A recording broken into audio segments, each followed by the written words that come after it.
औज़ुबिल्लाहिमिनश्शैतानिर्रजीम बिस्मिल्लाहिर्रहमानिर्रहीम।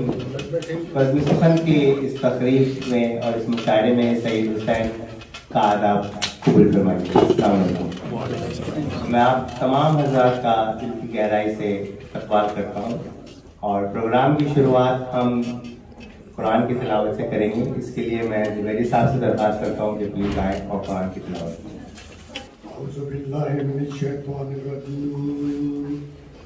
बिस्मिल्लाहिर्रहमानिर्रहीम। वल अस्र इन्नल इंसाना लफी खुस्र इल्लल्लज़ीना आमनु व अमिलुस्सॉलिहाति व तवासौ बिल हक़्क़ि व तवासौ बिस्सब्र। बहुत शुक्रिया जुबैरी साहब। अब मैं सारे से गुजारिश करूँगा कि आपकी महबूब सल्लल्लाहु अलैहि वसल्लम की में इतना पेश करें। मोहतरमा दुर्दाना अंसारी साहब।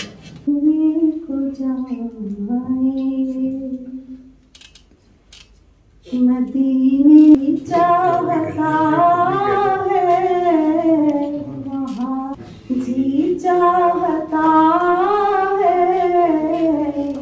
सुने और सुनाए पहुँच जाए जब हम मदीने, पहुँच जाए बेहज़ार जब हम मदीने, तो खुद को न पाएं जी चाहता है, तो खुद को न पाए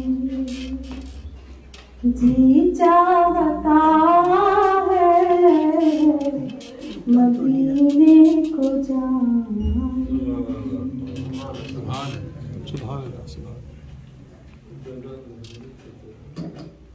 जी बेहज़ार मेरा सलाम कहना,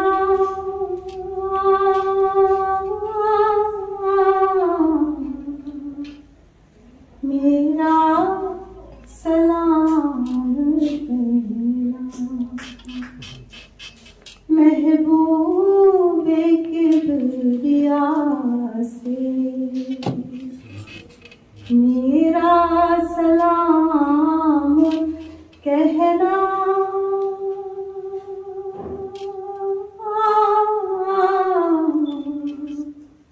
मेरा सलाम कहना।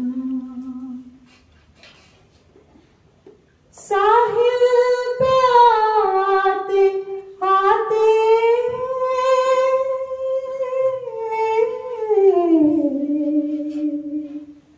मौजों को चूम लेना, मौजों के बाद दिलकश ज़र्रों को चूम लेना,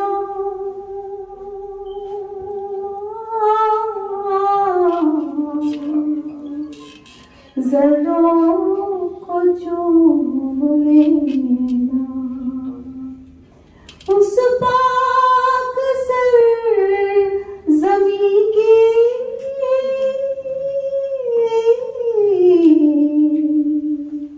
राहों को चूम लेना, फूलों को चूम लेना, कांटों को चूम लेना,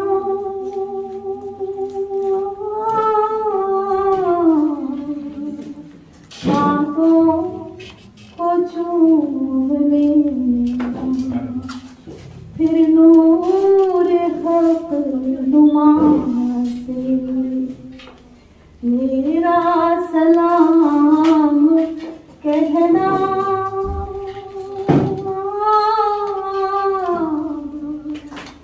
मेरा सलाम कहना। हो जानिबे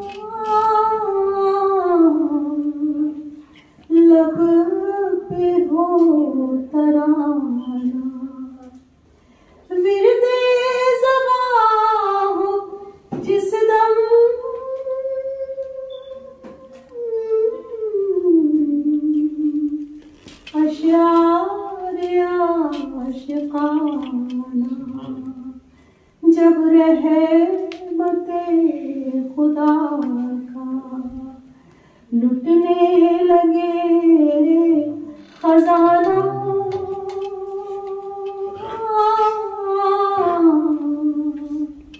लुटने लगे खजाना,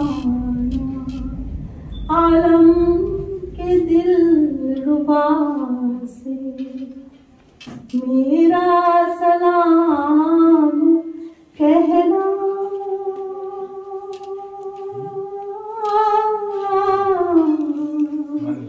मेरा सलाम कहना। बहुत शुक्रिया अंसारी साहबा।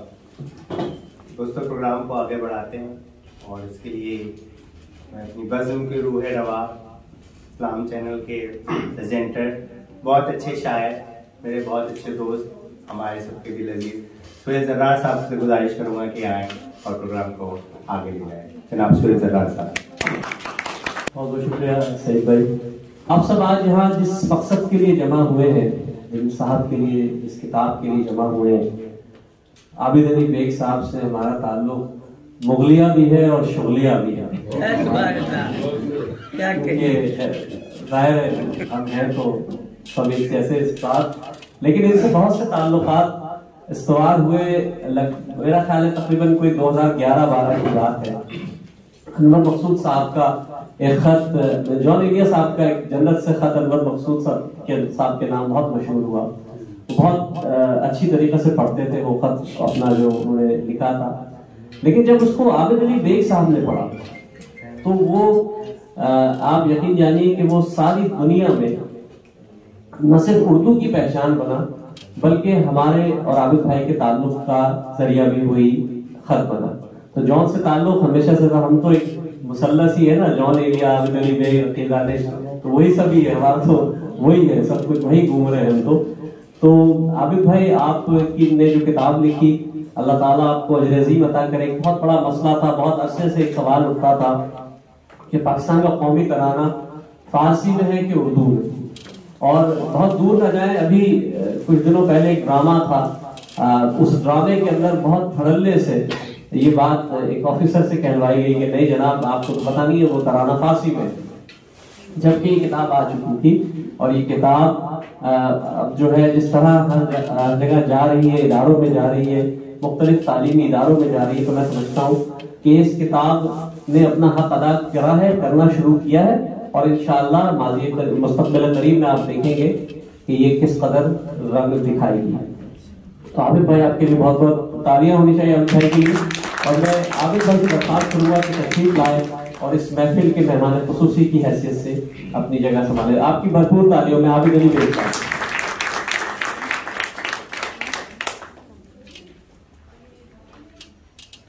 दोस्तों, इस महफिल की सदारत जो साहब फरमा रहे हैं, आप सब जानते हैं कि वो तो हमारे दिलों की परवी वही सदारत फरमाते हैं, और इसलिए फरमाते हैं कि वो इसका हक रखते हैं।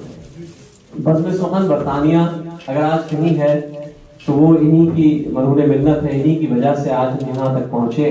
अगर इन्होंने इसी हॉल में आज से कोई 8 बरस पहले मेरा ख्याल है अगर हमारा हाथ न पकड़ा होता तो शायद मैं और सईद इसी तरह कहीं महफिलें सजा रहे होते और शायद प्रोग्राम न करे होते। तो मैं दरख्वास्त करूंगा हमारे उस्ताद मोहतरम प्रोफेसर अकील दानिश साहब से तशरीफ लाए।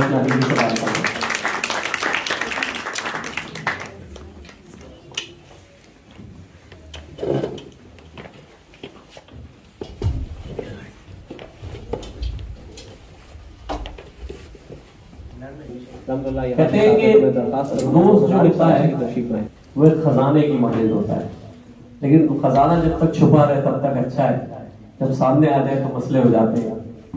तो अब जो जिस दोस्त को मैं आबिद अली बेग साहब की दावत दे रहा हूँ, 1969 से इनका ताल्लुक है, इनके साथ जुड़े हुए हैं, बैंकिंग सेक्टर में भी साथ रहे, रेडियो में भी साथ रहे, फिर शायरी में भी साथ रहे।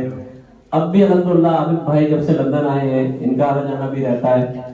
वैसे तो ये केनिया में साथ थे, नैरोबी में, लेकिन अल्हम्दुलिल्लाह यहाँ भी साथ है। तो मैं दरख्वास्त करूंगा मोहम्मद आरिफ साहब से कि तशरीफ लाएं से।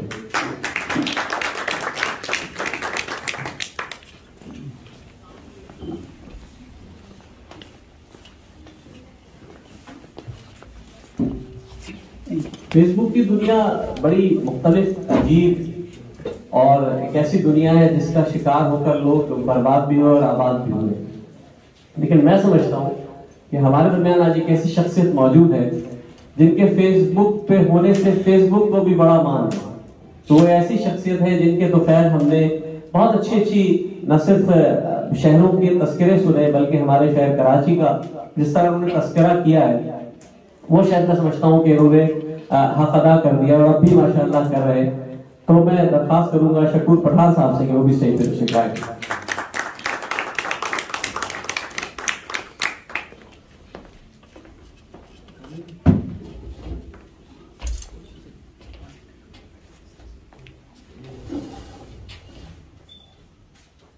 इस महफिल के जो मेजबान है, मेजबान खास, जिनके तुफैल आज हम यहाँ इस महफिल को सजा रहे हैं, वो कोई आम हस्ती नहीं है। वो 2018 में यहाँ के लोकल मेयर भी रहे और इनके खानदान ने जो इस इलाके का हक अदा किया है वो आज अगर नहीं कहीं सी तारीख में लिखा जा रहा तो मैं समझता हूँ कि तारीख में सुनहरी हरफों में लिखा जाएगा। तो मैं दरख्वास्त करूंगा अरशद महमूद साहब से कि तशरीफ लाए स्टेज पर।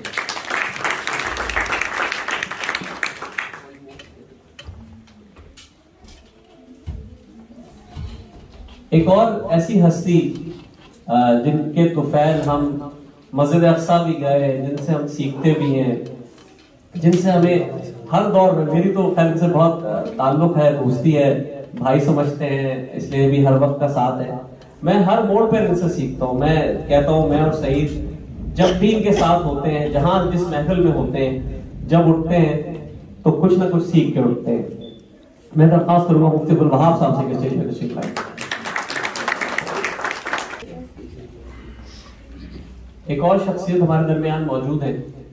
मैं कह रहा हूँ ना कि हमारे सियासी ताल्लुकात वैसे नहीं है, लेकिन माशाल्लाह सियासी लोग बहुत, और ये वो सियासी हैं जो मुतहर्रिक हैं, जिनके तो फैल काम होता हुआ देखते हैं। हम देखते हैं कि लंदन में मुख्तलिफ इलाकों में मुख्तलिफ तहरीकें बर्पा की हुई हैं, जिस तरह काम कर रहे हैं। मुनीर अहमद साहब भी उन्हीं लोगों में से शामिल हैं। आप इन्हीं के साबित मेयर हैं। मैं दरख्वास्त करूंगा कि तशरीफ लाएं स्टेज पर।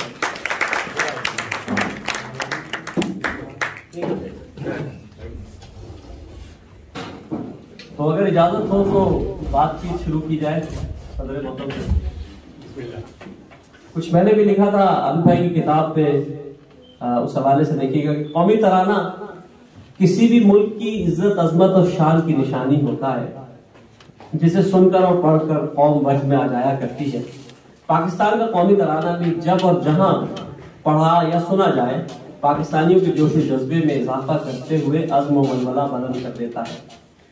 इन तमाम खुसूसियात के बावजूद कौमी तराना मंजूर होने से अब तक इल्मी और गैर इल्मी हलकों में ये एतराज के कौमी तराने में उर्दू के अल्फाज नहीं है, बल्कि फारसी, अरबी और एक लफ्ज हिंदी का शामिल करके तराना मुकम्मल किया जा रहा है। बहुत से इल्मी हल्के इस बात की निशानदेही करते रहे कि उर्दू तो मुरक्कब है ही इन्हीं जबानों का। असल बात यह है कि ये अल्फाज उर्दू में रोजमर्रा इस्तेमाल होते हैं और इस वक्त भी हो रहे हैं जब ये तराना हफीज आजमगीरी साहब ने लिखा। लेकिन बदकिस्मती से लगभग 70 बरस गुजरने के बावजूद किसी भी मुस्तनद तहरीर या तकरीर में इस बात को कौम पर वाज़ेह न किया जा सका था कि इस दुश्वार गुजार घाटी को सर करने का बीड़ा उठाया सच्चे और इल्मी तहकीकदान आबिद अली बेग साहब ने। आबिद अली बेग साहब ने अपने 50 बरस के इल्मी, अमली और सफरी तजुर्बे से फायदा उठाया और कई माह की अनथक मेहनत के बाद तहकीकी तौर पर यह साबित कर दिया कि पाकिस्तान का कौमी तराना 100% उर्दू के राइज और मकबूल अल्फाज पर मुश्तमिल है। आबिद साहब ने अपनी किताब में एक तरफ तो उर्दू के इल्मी, अदबी, सियासी और मजहबी रसायल और जराइद, बल्कि उर्दू की 300 साल तारीख के मोतबर शोरा और अदीबों की तहरीरों से भी मुस्तनद हवाले पेश किए, तो दूसरी तरफ आपकी किताब में पेश किए गए फिल्मों और गानों के हवाले इस कदर सादा, सहल और अवामी हैं कि इसके बाद इस बात में किसी किस्म का तरद्दुद नहीं रहता कि कौमी तराना खालिसतन इसी उर्दू में है जो कि आम फहम और रोजमर्रा बोलचाल का हिस्सा है। बेग साहब की इस तहकीक ने बरसों के देरीना मसले को हल कर दिया और आने वाली नस्लों के लिए एक मुस्तनद तहकीकी मकाला मुरतब कर दिया है। आबिद अली बेग साहब की तहकीक किताब कौमी तराना फारसी और उर्दू ने न सिर्फ ये कि तराने की अजमत और शान बयान की, बल्कि आपने उर्दू जबान की वुसअत, अहमियत और हमागीर हैसियत भी दुनिया पर आश्कार कर दी है। इस किताब को शाये करने पर मैं आबिद अली बेग साहब को दिल की गहराइयों से मुबारकबाद पेश करता हूँ। बहुत शुक्रिया, बहुत बहुत शुक्रिया आपका। दोस्तों, इस तकरीब को आगे बढ़ाते हैं। जैसे मैंने कहा कि दोस्त वही होता है जो एक छुपे खजाने की मानंद होता है, लेकिन बहुत से राज उसके सीने में भी होते हैं। बहुत सी मौके ऐसे आते हैं जब दोस्त एक दूसरे के लिए ना सिर्फ खड़े होते हैं, बल्कि एक दूसरे से जो है उसके ताल्लुक और दिलजोई के लिए हद से भी गुजर जाते हैं, बहुत मेहनत करते हैं, बहुत कोशिश करते हैं। ऐसे एक दोस्त आबिद अली बेग साहब के हमारे दरमियान मौजूद हैं। मैं दरख्वास्त करूंगा आप नैरोबी में भी इनके साथ रहे, बहुत अच्छे शायर हैं, बैंकिंग के शोबे से भी इनके साथ मुंसलिक रहे। अभी भी पाकिस्तान से आना जाना जब लंदन होता है या यहाँ मुलाकात होती है तो मेरे प्रोग्राम में भी तशरीफ लाए, बहुत मैं उनका शुक्रगुजार हूँ। मैं दरख्वास्त करूंगा जनाब मोहम्मद आरिफ साहब से तशरीफ लाएं और आबिद अली बेग साहब और इस किताब के बारे में अपनी राय का इजहार करें। जनाब मोहम्मद आरिफ साहब, तालियां आपकी भरपूर होनी चाहिए।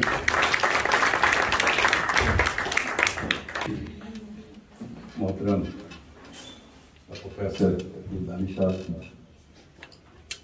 आबिद अली बेग साहब, आर्शद साहब, हमारे दिन जो यहाँ तशरीफ फरमा है, फर्दन तो नाम लेना मेरे लिए थोड़ा मुश्किल होगा। और हाजी ख़वातीन हज़रात, अस्सलाम वालेकुम। मेरी बड़ी खुशकिस्मती है कि लंदन ने यहाँ जो तकरीब की है और जिस शख्सियत के बारे में और जिस मकसद के लिए की है, उसमें एक तो मुझे उन्होंने शरीक होने का मौका दिया, उसका शुक्रिया।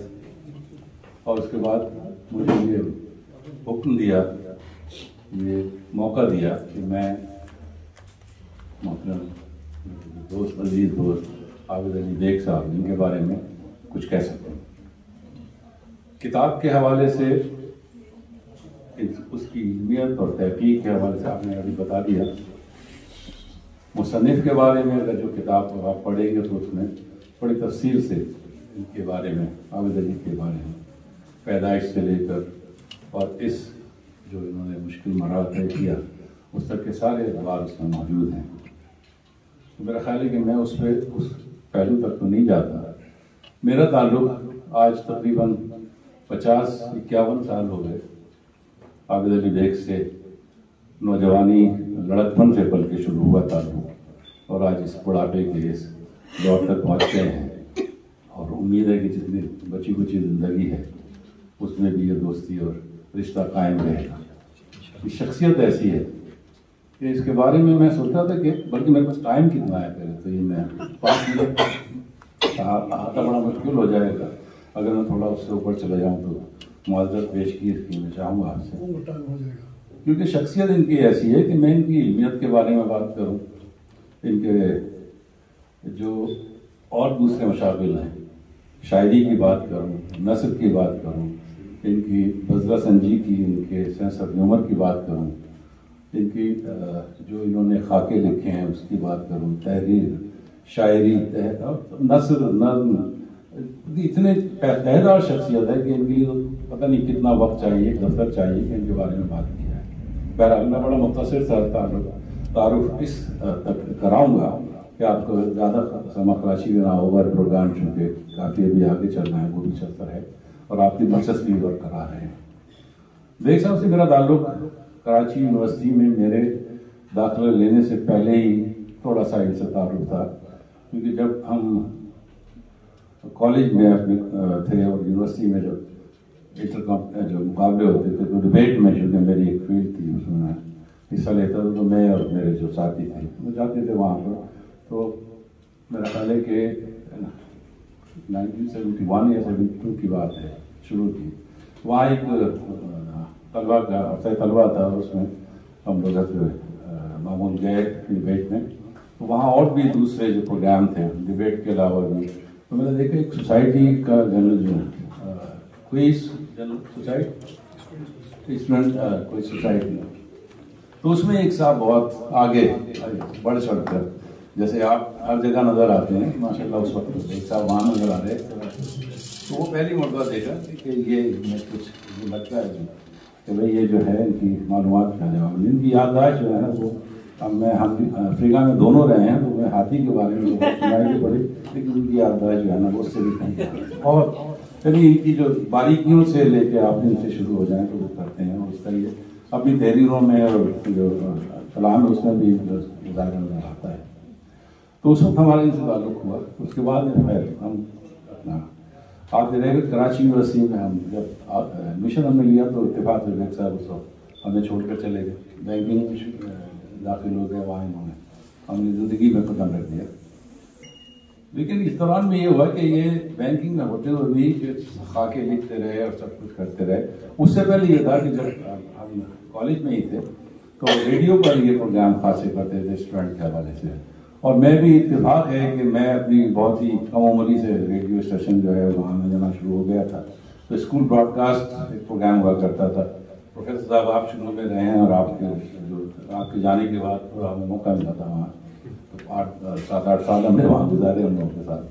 तो उस दौरान में देखते थे कि ये प्रोग्राम करते, तो इन्होंने वहाँ खबरें पढ़ना शुरू की, वहाँ के मुशायरे लूटना शुरू किए, वहाँ के नस्र के पता नहीं क्या क्या जो जो होते थे। तो आबिद अली बेग साहब जो है वो उसमें बहुत ही नुमाया, मतलब उनके वहाँ पोजीशन रहती थी। और इस हद तक हुआ कि ये वहाँ से जंप लगाकर हबीब बेंगेजी ज़ुरिख में जब आए हैं तो केनिया आ गए। और उसके बाद में मैं इत्तेफाक से जब मैंने बैंकिंग ज्वाइन की और मैं किसी और मुल्क में चला गया, वहाँ से घूमता घामता मिडल ईस्ट में और फॉर ईस्ट में होता हुआ जब मैंने हबीब बेंगेजी ज़ुरिख ज्वाइन किया तो फिर इनसे दोबारा मुलाकात वहाँ 1990 में।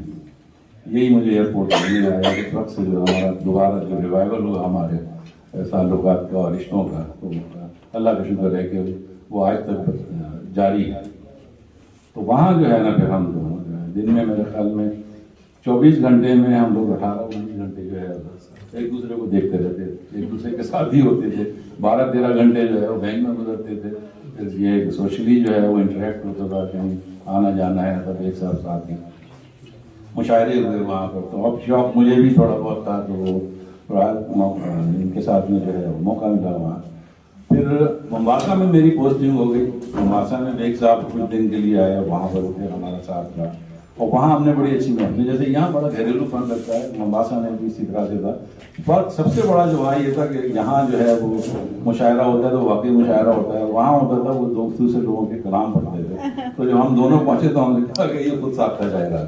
उन्होंने खुद साख्ता शायर करना शुरू कर दिया था कि अब ये खुद साख्ता शायर आ गया। तो वहाँ बड़ा अच्छा वक्त गुजरा वहाँ पर उस दौरान मेरा। फिर 1992 में हम लोगों को ख्याल आया कि वहाँ पर हमारे दोस्त हैं वसीम भट्ट साहब, तो हमने वहाँ पर करार केनिया उर्दू सेंटर की बुनियाद रखी और उसमें बेग साहब जो है वो उसके पहले जनरल सेक्रेटरी थे। और माशाल्लाह जो प्रोग्राम उन्होंने, आपने किसी को अगर मौका मिला हो उसके पुराने टैग देखने का, आदिफ के बारे में, फैज़ के बारे में, इकबाल के बारे में प्रोग्राम बड़े अच्छे अच्छे मुशायरे हुए। डॉक्टर साहब यहाँ बैठे हुए हैं, इनके वालिद साहब मोहतरम कैफ अकबर आबादी। तो पहला प्रोग्राम तो इनफैक्ट उनकी जो कलाम था उसके उन्होंने बुक की रुनमाई वहाँ की थी, माशाल्लाह बड़ा अच्छा प्रोग्राम था। तो उससे सिलसिला शुरू हुआ। तो जो सिलसिला केनिया प्रेजेंटर जो है वो अभी तक सही सलामत चल रहा है, लेकिन उसमें सबसे बड़ा कंट्रीब्यूशन बेग साहब का है। तो बेग साहब के बारे में आपने जो यहाँ 4 साल के अंदर आपने देखा होगा कि किस तरह से ये कहते हैं कि वो आया और आते ही छा गया, उसने देखा और पता किया, वो इनका हिसाब वही कुछ रहता है।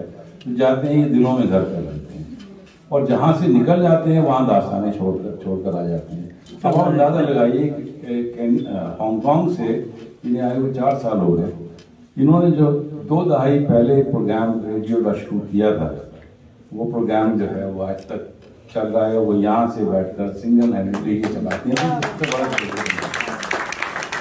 आपने भी शेर साहब अपनी इस किताब के बारे में बात की थी, कितनी तहकीक की है। 300 साल का पूरा रिकॉर्ड उसके लाना ये कोई आसान काम नहीं है। बहुत इसमें जो है वो मेरे ख्याल में अब क्रेजी में एक तो किसी की हिम्मत नहीं होती, हिम्मत होती है तो पता नहीं बोली सब तक पहुँच भी पाता है, नहीं पहुँच पाता। तो सबसे ज़्यादा ये मुबारकबाद की मसला है कि उस तहकीक को इन्होंने अंजाम दिया और एक बहुत बड़ा ये किताब कारनामा है, और तहकीक मेरे ख्याल में जो की है इस पर तो आगे चलकर इनको जो है वो गवर्नमेंट ऑफ पाकिस्तान को भी इसमें सिलसिले में विश के वो यहाँ मौजूद साहब अगर यहाँ होते तो मैं जरूर उनसे कहता कि सब अपना एक रिकमेंडेशन भेजिए कि गवर्नमेंट की सदर में इनको कुछ इसकी दिलाई हो और वहाँ से कुछ जो है वो रिकगनाइज किया जाए। लेकिन इसके अलावा अगर आप एक चीज़ और मैं आपको याद दिलाऊँ कि एक और बहस चल निकली थी कि वतन के सजीले जवान एक कौमी नगमा है, तो हमने तो सुना था कि जमील नाली साहब का है, तो एक साहब ने शोशा छोड़ दिया कि नहीं जी ये तो जो है पति छिपाई है। तो बेग साहब ने और एक दोस्त और हैं हमारे भी इस्लाम द्वारा किया, लेकिन उनके नाम से वाकिफ होंगे, नाजिमुद्दीन साहब, उन्होंने एक तहकीक की, उसका पूरा और भरपूर उसको दलाइल के साथ ये बताया कि भाई ये जो है अली साहब का है। अली साहब इतने कच्चे शायद नहीं थे कि किसी और का कलाम जो है ना वो अपने नाम से जो है वो करवाते, तो एक इनका वो भी जो है वो क्रेडिट जाता है कि उन्होंने उसको भी सही किया। तो एक साहब मैं आपको मुबारकबाद एक दफ़ा फिर इस बात की देता हूँ कि आपने माशाल्लाह ये बहुत बड़ा कारनामा अंजाम दिया है, और सुखन बरतानिया मुबारकबाद की मुस्तहक है कि इतना उन्होंने तकरीब का जो एहतमाम किया। और हम लोग जो है वो लाशारी साहब ने कहा था तशरीफ रखते हैं कि हम लोग जो है वो जिंदों को ज़्यादा आजमाया करें और उनको सराहा करें। पिछली तकरीर है कि हमारे एक दोस्त के बारे में थी, अगर आपको मैं वहाँ याद दिलाऊँ तो यही बात रही थी कि साहब जिंदों को भी जो है ना अप्रिशिएट किया करें। तो आज लाशारी साहब ये जिंदों को जो है तो एक दफ़ा फिर आपका बहुत बहुत शुक्रिया, आपकी समाफराशी। उम्मीद है कि आप उबैद साहब के बारे में मैंने कुछ पहलू ऐसे हैं आधा तो नहीं कर सका, लेकिन वक्त की कमी है और समय तो आपसे इजाज़त चाहूँगा। अल्लाह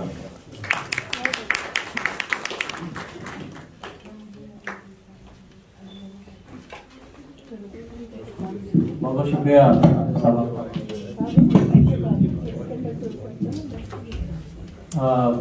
दोस्तों। कई महफिलें सजा रहे होते प्रोग्राम हमारे उस्ताद मोहतरम बारात सूरत और मालूमाती बेशुमार मज़ामीन छपते रहते हैं, लोगों ने उसको देखा, छपते रहे, बहुत अरसे से छपते रहे। फिर दोस्तों की हिम्मत पर और दरख्वास्त पर इन्होंने किताब शाये की मेरे शहर वाले, और इसमें जिस तरह इन्होंने उन शख्सियात का तस्करा किया, जिस तरह उन्होंने बताया कि वो शख्सियात कौन थी और शहर से मोहब्बत किस तरह करती थी, आप यकीन करेंगे इतना अर्सा हो गया हम लोगों को यहाँ आए हुए, हमारी एक दफ़ा फिर मोहब्बत अपने शहर से अपने मुल्क से जगा दी इन्होंने। तो मैं दरख्वास्त करूँगा जनाब शकूर पठान साहब से कि तशरीफ लाए और आबिद अली बेग की इस किताब के बारे में अपनी राय पेश करें। जनाब शकूर पठान।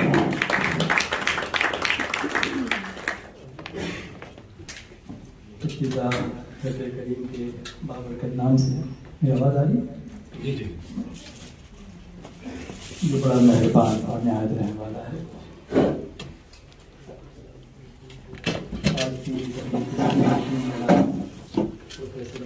साहब, हमारे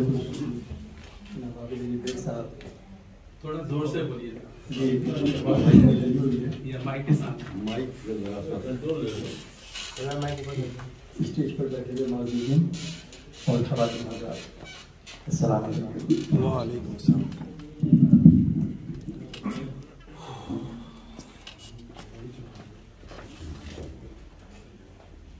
ज़िंदगी में बाज़ बातें ऐसी होती हैं बड़ी गैर यकीनी सी लगती हैं।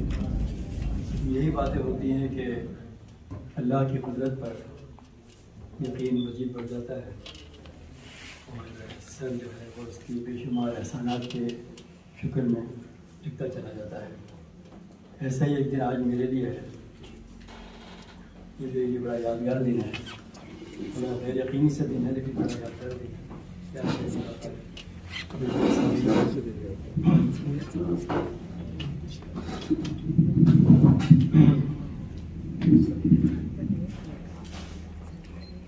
आबिद साहब से मेरी शनासाई तकरीबन 8 या 9 साल हो गए, ये सोशल मीडिया के जरिए। आज से 4 साल पहले आबिद साहब हांगकॉन्ग के नलकों का पानी पी रहे थे और मैं दुबई के सैलाब के ख्वाब छान रहा था। आबिद भाई से जब सोशल मीडिया का ताल्लुक हुआ तो हमारा जो हल्का अहबाब था उसमें यहाँ आबिद साहब बहुत नुमाया थे और इनकी वजह से जैसा कि अभी आबिद भाई ने बताया इनकी बदला संजी, इनकी हाजिर जवाबी, इनका आराई, इनका नफीस और शाइस्ता तर्ज़ गुफ्तगू, ये ना तमाम अहबाब में बड़ा लोगों का रवैया बनाए रखता था। और इस बस में पहले से ही अहमद शफी साहब जो अहमद शफी के साहबजादे हैं और मशहूर शायर और अदीब और मुहक़्क़िक़ अब्दुल अब्बास जाफ़री साहब, ये सब हज़रात मौजूद थे। मैं बहुत देर से इस बस में शामिल हुआ, लेकिन मेरी जो ज़हनी महंगी है सबसे ज़्यादा अभी भाई के साथ रही, इसलिए कि हमारे शौक़, हमारी यादें तकरीबन एक जैसी थी। हमने कराची के उस माहौल में, उस फिज़ा में सांस लिया है जो हमारे शहर का रोशन तरीन दौर था। हमारी सब यादें जो हैं साझी हैं, मुश्तरका हैं। आबिद भाई मालूमात आमा, खिताबत, शेर व शायरी और अदब के मैदान के शहसवार थे, और मैं एक तमाशाई शौकीन इन चीज़ों को देखा करता था। यकीन नहीं आता कि कभी आबिद साहब से मुलाकात हो पाएगी। आज वो दिन है जब वक्त साहब मैं मिला हूँ इधर।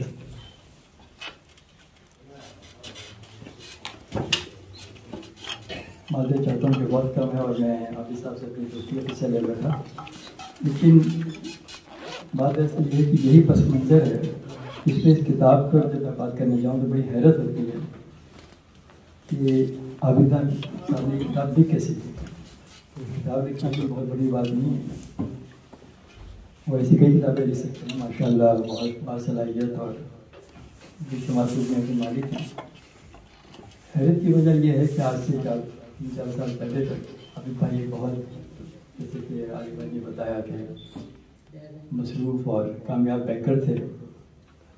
इसके अलावा तकरीबन 2 दहाइयों से 18 साल से 19 साल से हांगकॉन्ग रेडियो पर उर्दू पाक व हिंद की जो सकाफत है और अदब, उसका परचम बुलंद किए हुए हैं। फिर कीनिया में और हांगकॉन्ग में जहाँ रहे, और फिर यहाँ बरतानिया में तशरीफ़ ले आए, यहाँ की अदबी सरगर्मियों में और समाजी सरगर्मियों में बहुत शौक़ से हिस्सा लेते हैं। शायरी करते हैं, मुशायरों में शिरकत करते हैं।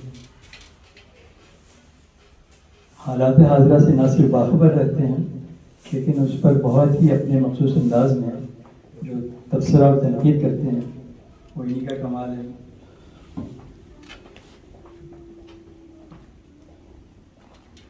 अपने YouTube चैनल पर भी हमें अपने फनपारों से नवाजते रहते हैं। फिर यहाँ इस्लाम चैनल पर भी माशाल्लाह मैं परसों भी देखा था आपको शायद, इसमें भी बड़े एक्टिव हैं। और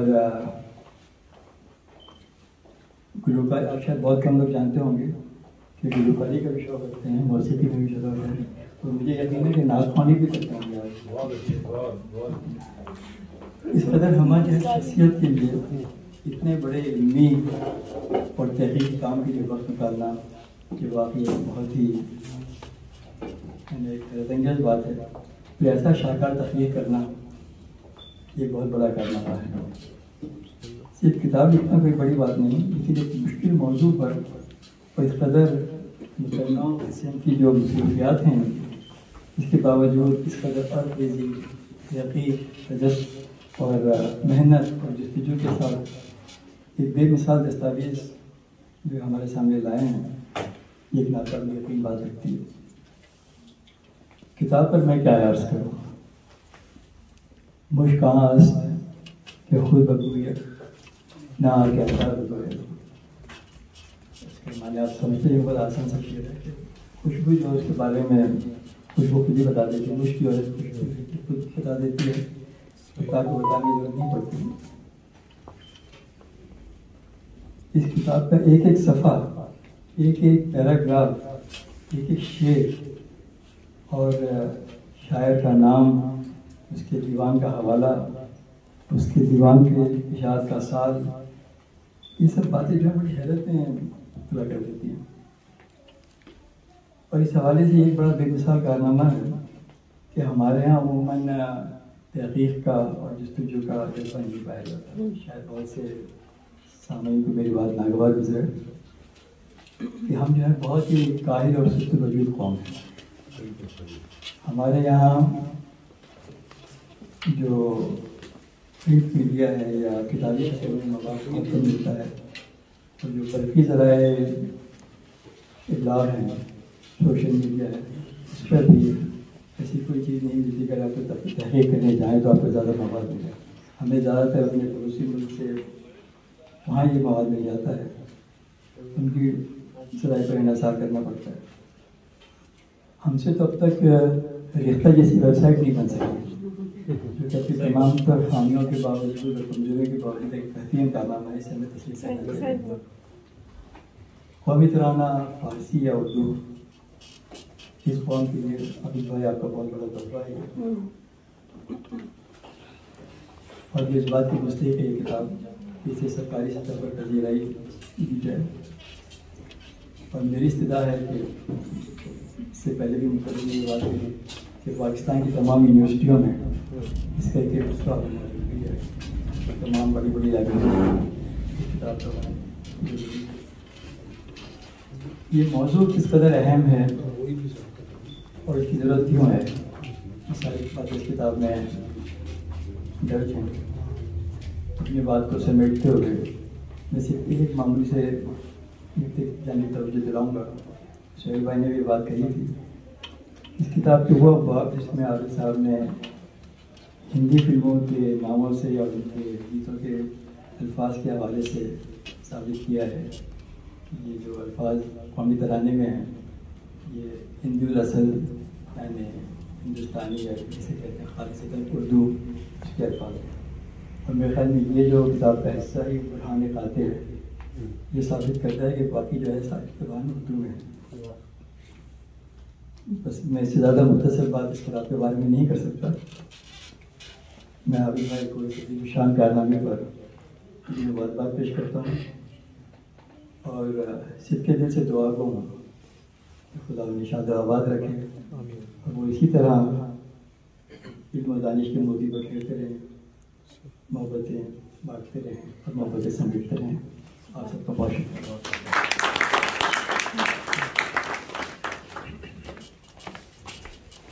बहुत बहुत शुक्रिया शकुर पठान साहब, आप दुबई से आए हैं और आज आबिद अली बेग साहब से इनकी पहली मुलाकात है, जहाँ तक मेरी मालूमात काम करती हैं। और इसके जानते एक दूसरे को 8-10 साल से है। इसी तरह एक और शख्सियत हमारे दरमियान मौजूद है। उनको बुलाने से पहले एक छोटा सा अनाउंसमेंट कि ये किताब यहाँ मौजूद है। ये किताब आप ले सकते हैं, इसकी कीमत भी दर्ज है। लेकिन अगर आप ये किताब लेकर 20 पाउंड दें तो दूसरी किताब जो है वो पाकिस्तान के मुख्तलिफ 2 किताबें जो हैं वो पाकिस्तान के मुख्तलिफ तालीमी इदारों में मुफ्त दी जाएंगी। तो अगर आप ये करेंगे तो आप इस तरह हिस्सा भी डालेंगे इस काम में। तो ये किताबें बाहर मौजूद हैं, आप इसको खरीद सकते हैं। दोस्तों चलते हैं। मैंने तस्करा किया कि कुछ दोस्त थे आबिद भाई के जो बैरून मुल्क से तशरीफ लाए थे और उनको हमने बुलाया भी, उन्होंने अपनी अपनी बात भी रखी। अब मैं जिस शख्सियत को दावत देने जा रहा हूँ वो भी दावा यही करते हैं कि वो आबिद भाई के बड़े अच्छे दोस्त हैं। हरचंद की उनकी भी मुलाकातें शायद 2 या 3 ही उनके साथ हुई हैं, लेकिन जितना वो जानते हैं और जितना हम इन्हें जानते हैं, हम समझते हैं कि इस किताब पर बोलने का भरपूर हक अदा करेंगे। क्यों ना करें, इसलिए कि आप अरसे दराज से सहाफत से भी मुंसलिक हैं। शायरी तो खैर है ही कमाल की, उस पर तो जब शायरी का वक्त आएगा तो तबसरा किया जाएगा। टीवी के एंकर भी हैं, अभी भी अखबार जहां में अपना कॉलम लिखते हैं और बहुत खूब होता है, बड़ा तहकीकी कॉलम होता है वो, और उस पर रिसर्च करके काम करते हैं। मैं दरख्वास्त करूंगा जनाब फैजान आरिफ साहब से कि तशरीफ लाए और इस किताब पर अपनी राय पेश करें। जनाब फैजान आरिफ साहब।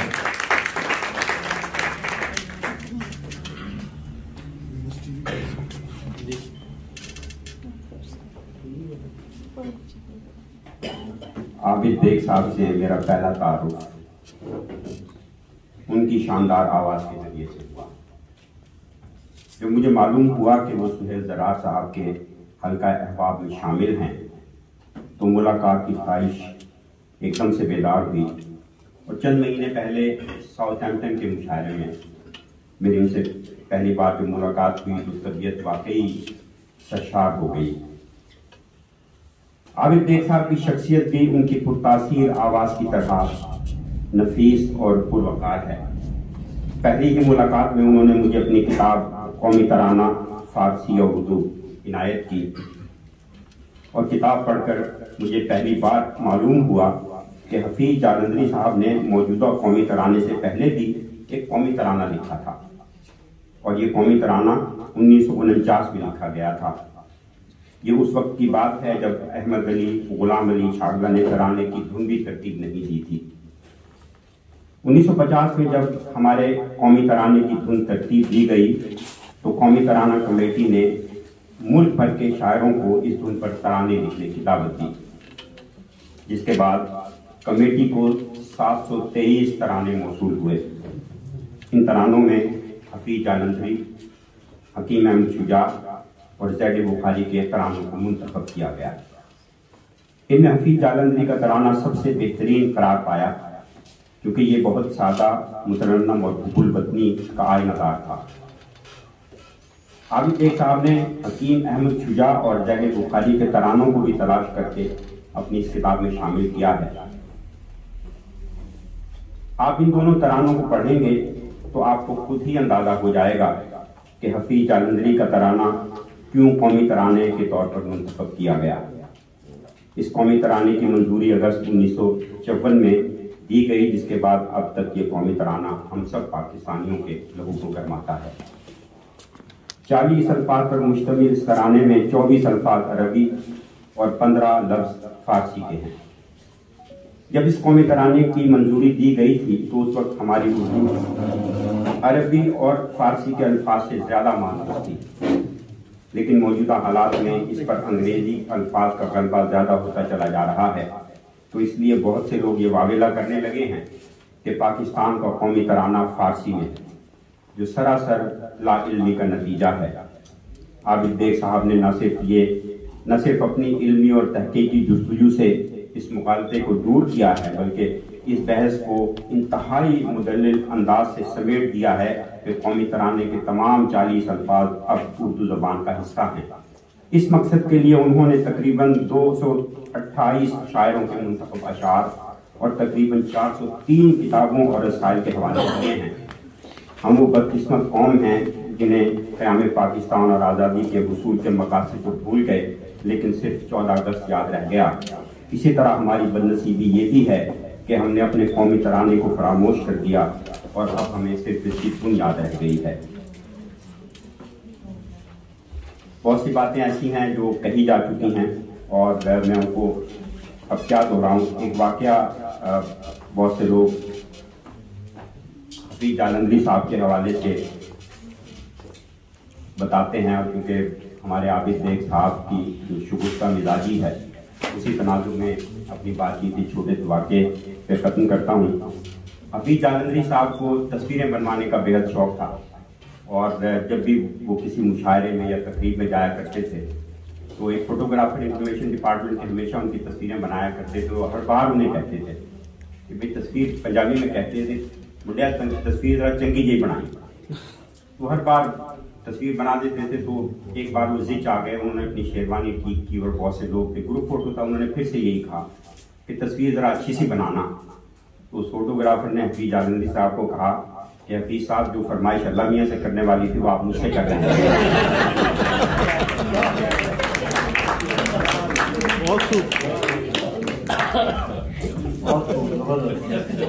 बहुत शुक्रिया फैजान भाई, आपने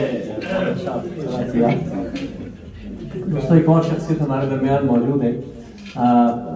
बहुत बड़े बड़े ओहदे इनके पास हैं, बहुत बड़ा काम करती हैं, लेकिन हमारा जब भी इनसे रब्ता होता है, मैं जब भी इनसे दरख्वास्त करता हूँ, सबसे पहले आने वालों में इनका शुमार होता है। साथ में खड़ी भी होती हैं, प्रोग्राम भी करती हैं। वैसे तो ऑनरी ये कैप्टन है रॉयल नेवी में, इसके अलावा इनको OBE भी मिला है, लेकिन हमारे लिए सिर्फ दुल्तान अंसारी है। मैं दरख्वास्त करूँगा दुल्तान अंसारी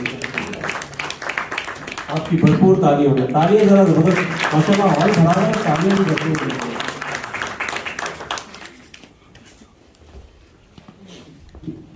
असल में ये सुहेल ज़रार का कमाल है कि पहले से तय कर देते हैं और उनको पता है कि मुझसे क्या कहना, और मेरी भी बुरी आदत है कि मैं वक्त से पहले पहुंच जाती हूँ और याद ही दुआ तो आप ही पढ़ देंगी ना, मतलब सिर्फ ये कहना। और सुहेल का वाकई ये कहना मेरे लिए बहुत बड़ी बात है, और ये मेरे लिए भाइयों के दोस्तों की तरह से हैं, दोस्तों की तरह नहीं बल्कि बहुत ही मुखलिस दोस्त हैं, और इनका दोस्त हम सबका दोस्त है। यानी अगर वो सुहेल ज़रार का दोस्त है, यानी कहते हैं ना कि इंसान अपनी सोहबत से पहचाना जाता है।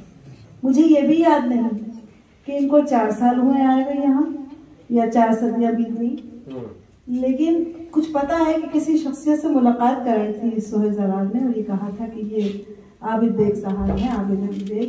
और ये जब इन्होंने 50-50 का नाम लिया तो वाकई आप जो है चौंकते हैं कि भाई ये 50-50 वाले तो हम लोग मेरे ख्याल में परवान चढ़े हैं, उन्हीं की जो सेंस ऑफ ह्यूमर है उसी से जो हमारे अंदर थोड़ी बहुत शगुफ्तगी आई है। और मैं समझती हूँ कि आबिद अली बेग ने ये किताब लिखकर मुझ पे बड़ा एहसान किया है। मैं अब मुझे बड़ी इस बात का कलक होता है कि और मेरे साथ के और उस जमाने के बच्चे कि हमें ये कभी नहीं बताया गया कि ये मुल्क कभी नया नया बना है, इसको सिर्फ 2 दहाइयाँ ही हुई। कभी हमसे ये नहीं कहा गया कि तुम इसलिए इम्तहान दो या इसलिए माशर्तियाँ तुम पढ़ो। माशर्ती क्या होता है ये समझ नहीं आता, माशर्ती होती है। अब उसमें अकबर तक तो पहुँच गए, शाहजहां पहुँच गए, हर मुगल बादशाह पे पहुँच गए, लेकिन जो नहीं पहुंचे वो पाकिस्तान की महफिल सजा रहे हो। इसका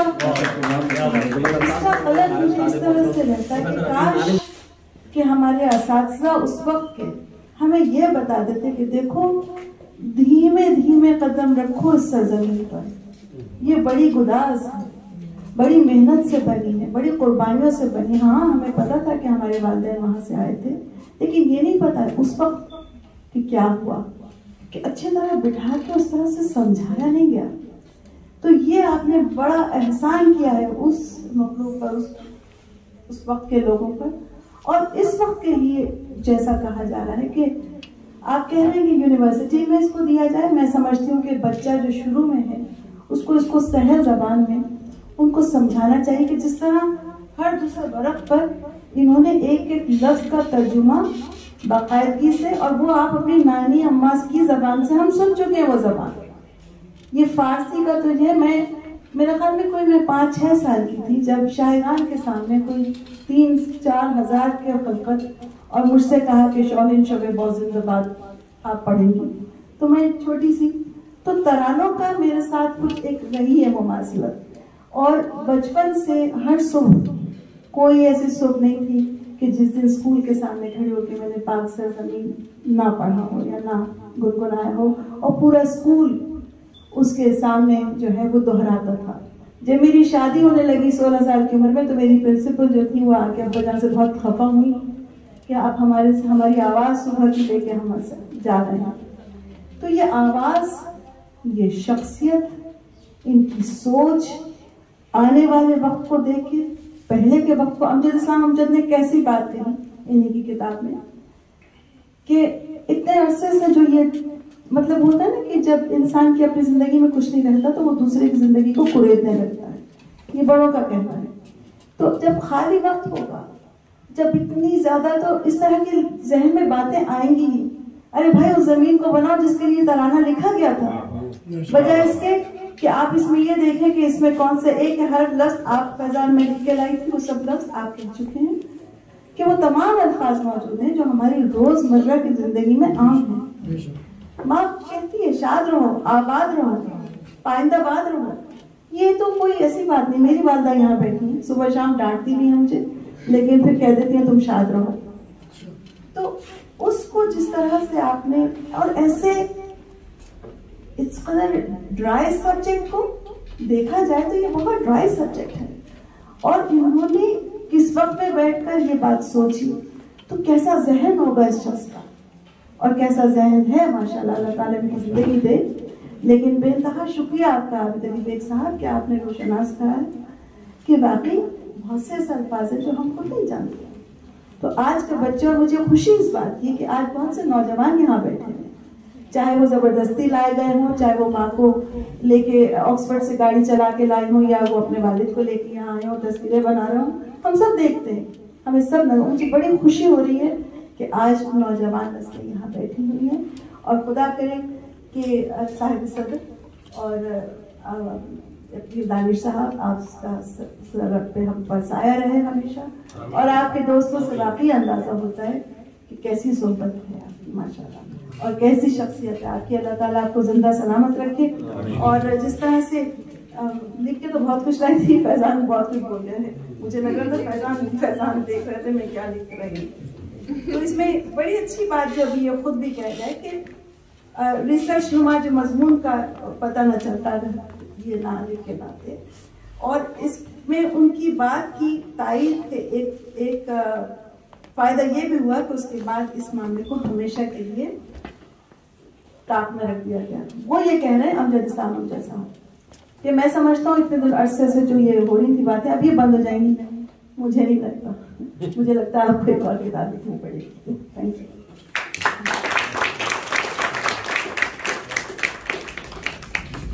मैं इस शख्सियत को दावत दूंगा आकर अपनी इस किताब पर राय देने का, या आबिद भाई की शख्सियत पर राय देने का।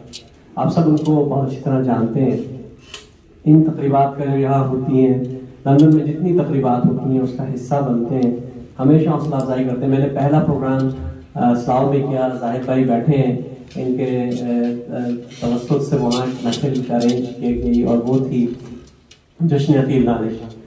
उसके रूह रवा भी जनाब मुश्ताक लाशारी साहब थे। मैं दरखास्त करूँगा मुश्ताक लाशारी साहब से आपकी भरपूर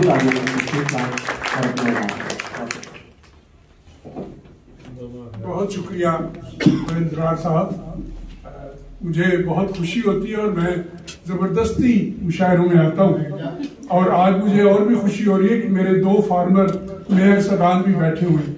यूजुअली हमारे यहाँ ये होता है साहिब सदर कि हम लोगों को पाकिस्तानी कौम हो या जहाँ हम रह रहे हैं बरतानिया हो, हम तकसीम कर देते हैं कि ये जर्नलिस्ट है, ये शायर है, ये मौलवी है, ये सियासतदान है।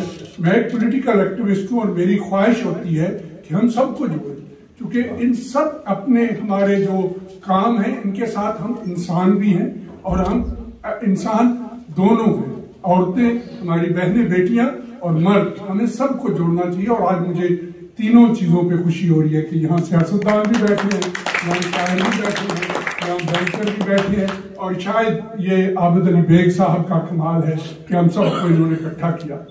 दो बातें, आबिद अली बेग साहब से मेरी यहीं पे मुलाकात थी और मुझे बहुत खुशी हो रही है कि आज इस महफिल में बहुत सारे पढ़े लिखे दोस्त बैठे हैं जिनसे इन्हीं महफिलों में मुलाकात होती है। सोहेल ज़रार साहब आपका और प्रोफेसर अकील दानिश साहब का शुक्रिया कि आप हमें मुलाकातें कराते हैं हमारे दोस्तों से जिनसे हम काफ़ी दिनों से बिछड़ चुके हैं। जंग के यहाँ लोग बैठे हैं, हमारी दुताना अंसारी साहबा की वालदा साहबा बैठी हैं।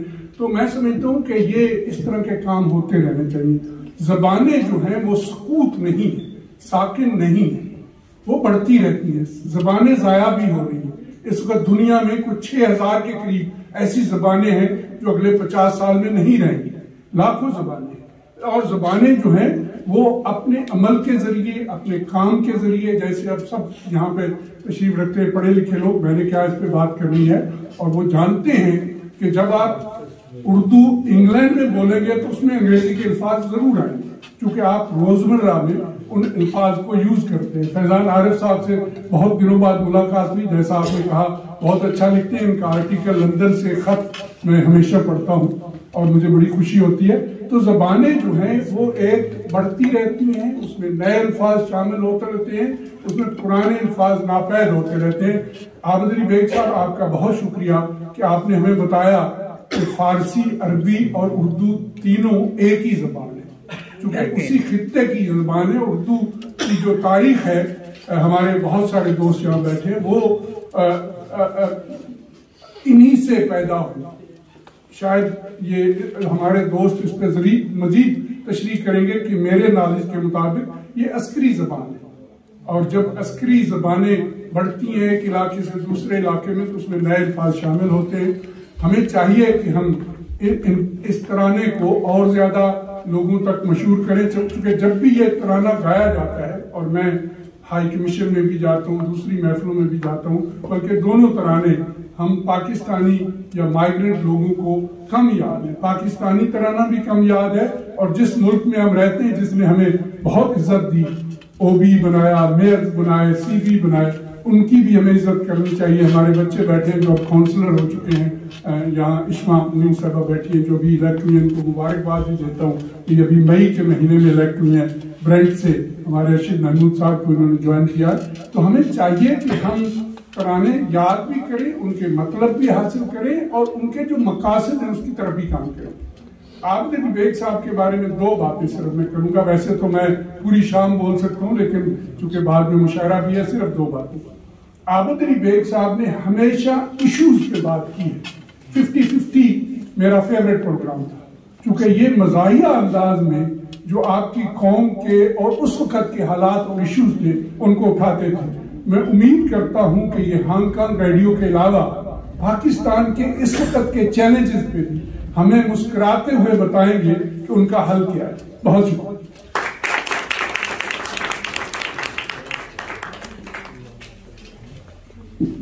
बहुत बहुत शुक्रिया जनाब, आप हमेशा हौसला बढ़ाते हैं, हमेशा जब भी जिस तकलीफ में आते हैं आप हमेशा अच्छी बात करते हैं। दोस्तों, मैं इस शख्सियत को दावत दे रहा हूँ।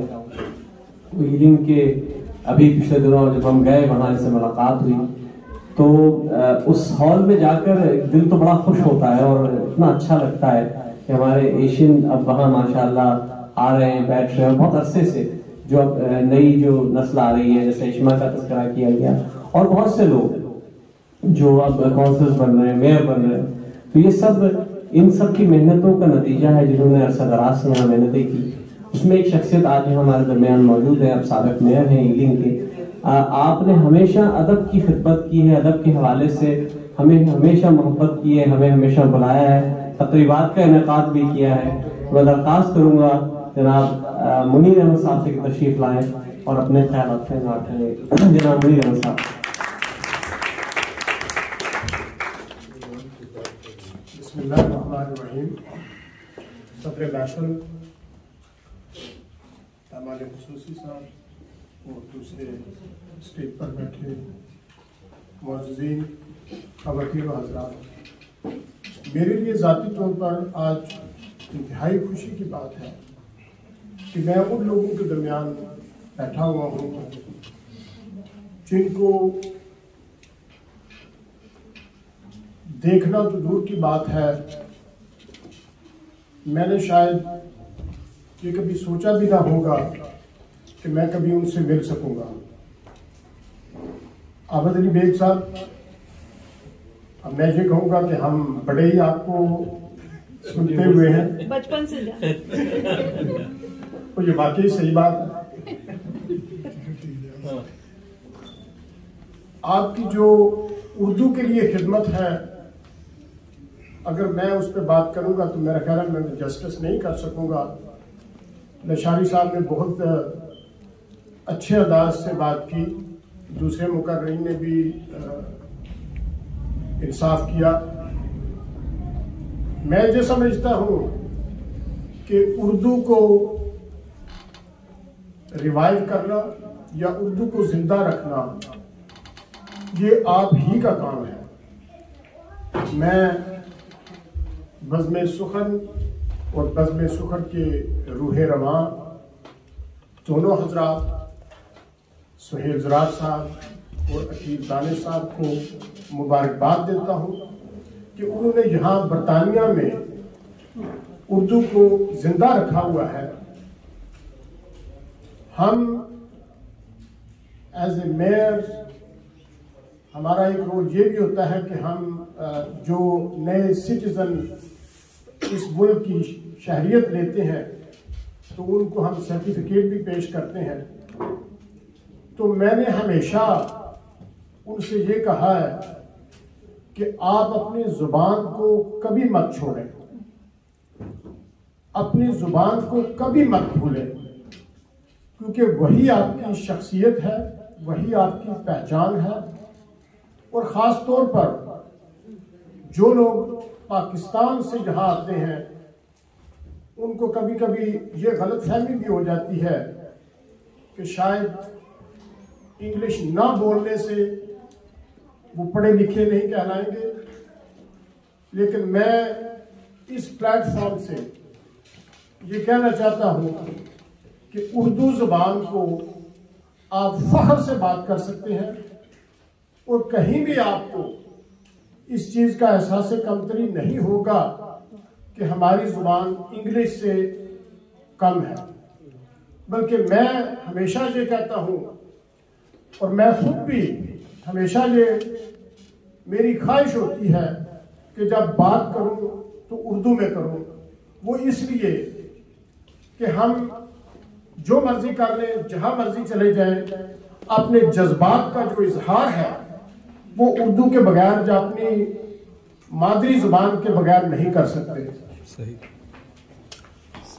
इसके साथ क्योंकि अभी प्रोग्राम बहुत लंबा चल रहा है और सियासतदान वैसे भी बदनाम है कि अगर उनको माइक मिल जाए तो वो छोड़ते नहीं है, मैं इस मौके का फायदा उठाते हुए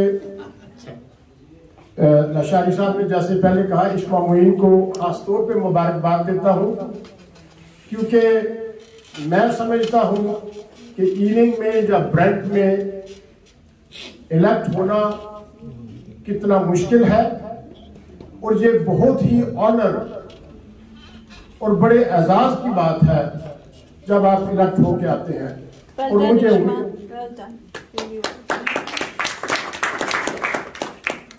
और मैं इससे पहले कि मैं अपनी बात खत्म करूं, मैं सुहेल ज़रार साहब और अकील दानिश साहब से मेरा हमेशा ये वादा रहा है और हमेशा मेरी ये कमिटमेंट रही है कि आप जब चाहें, जहां चाहें, बल्कि मैं उनको ईलिंग टाउन हॉल की दावत देता हूं और अगर आबद अली बेग साहब उसमें शामिल हो गए तो मेरे लिए ये बहुत बड़े एजाज की बात होगी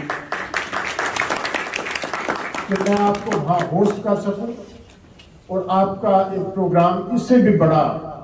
और आपने खुद देखा है ईलिंग टाउन हॉल की जो बिल्डिंग है और ईलिंग काउंसिल का जो चैम्बर है वो बड़ा प्रेस्टिजियस है और अगर उसमें आप तशरीफ लाएंगे तो मेरे लिए ये बहुत ही एजाज की बात होगी। इसके साथ आप लोगों को मैं ये भी बात कहना चाहता हूँ कि मैं इन लोगों के प्रोग्राम में शामिल इसलिए नहीं होता कि मुझे सुने, बल्कि मुझे यहाँ से अच्छी उर्दू सुनने को मिलती है और ख़ासतौर पर जैसे एक मुकर्रर साहब ने बात की कि ये लोग तहकीक से बात करते हैं। आम जगह पर आप जाएं तो हर कोई कोशिश करता है कि वो अपनी बात करे और बगैर दलील के, लेकिन जो लोग लिखते हैं और जो लोग इस प्लेटफॉर्म पे होते हैं उनकी बात हमेशा मुदल्लल होती है और तहकीक के साथ होती है, जिसके लिए मैं उनको खराज तहसीन पेश करता हूँ। और जो उनका हमारे ऊपर एहसान है हमें सिखाने का और हमारे लिए इस तरह के जो खजाने पेश करने का, उसके लिए मैं उनको मुबारकबाद पेश करता हूँ और उनका शुक्रिया अदा करता हूँ। मैं आज किताब लेकर भी जाऊंगा और 20 पाउंड भी देकर जाऊंगा ताकि 2 किताबें और पाकिस्तान की लाइब्रेरी में स्कूलों में करा सकें।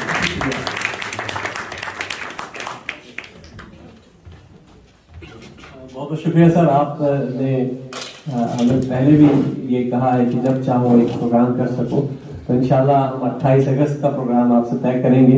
28 अगस्त को एक बहुत बड़ी महफिल इंशाल्लाह लंदन में होने जा रही है, उसमें फैज साहब की साहबजादी जो है वो तशरीफ ला रही है और उन्होंने अपने वालिद साहब के हवाले से एक किताब लिखी है। उस किताब की रुनुमाई पूरे यूरोप में हो रही है। लंदन में हमें ये एजाज़ अल्लाह का शुक्र हमें हासिल हुआ है दुर्गाना अंसारी साहिबा के तवस्सुत से। तो इंशाल्लाह वो महफिल हम करेंगे, उस पर जरूर बात करेंगे। तो भरपूर तालियां बजाई इनकी दावत के लिए। बज़्म सुखन तो हमेशा तैयार रहती है। बज़्म सुखन जब दावतें शुरू कर रही थी तो तब एक हस्ती थी जिसने हाथ पकड़ा और कहा कि ये पाकिस्तान सेंटर है, यहाँ प्रोग्राम करना है यहाँ करो, ब्रांड टाउन हॉल में करना है यहाँ करो, बल्कि न सिर्फ कहा करके दिखाया। हमें इनवाइट किया, हमने वहाँ मेरा ख्याल है 4-5 बहुत अच्छी नशिस्तें की, बहुत अच्छे प्रोग्राम्स किए। और अब भी जब हम कहते हैं तो हमें पाकिस्तान सेंटर हमारे लिए हाजिर होता है। तो भरपूर तालियां पाकिस्तान सेंटर के लिए बजाइए। और मैं आज जो हमारे यहाँ मेजबान हैं, साबिक़ मेयर हैं ब्रांड के, अरशद महमूद साहब से दरख्वास्त करूँगा कि वो आए और इस किताब के बारे में अपना ख्याल राय का इज़हार करें। जनाब अरशद महमूद साहब।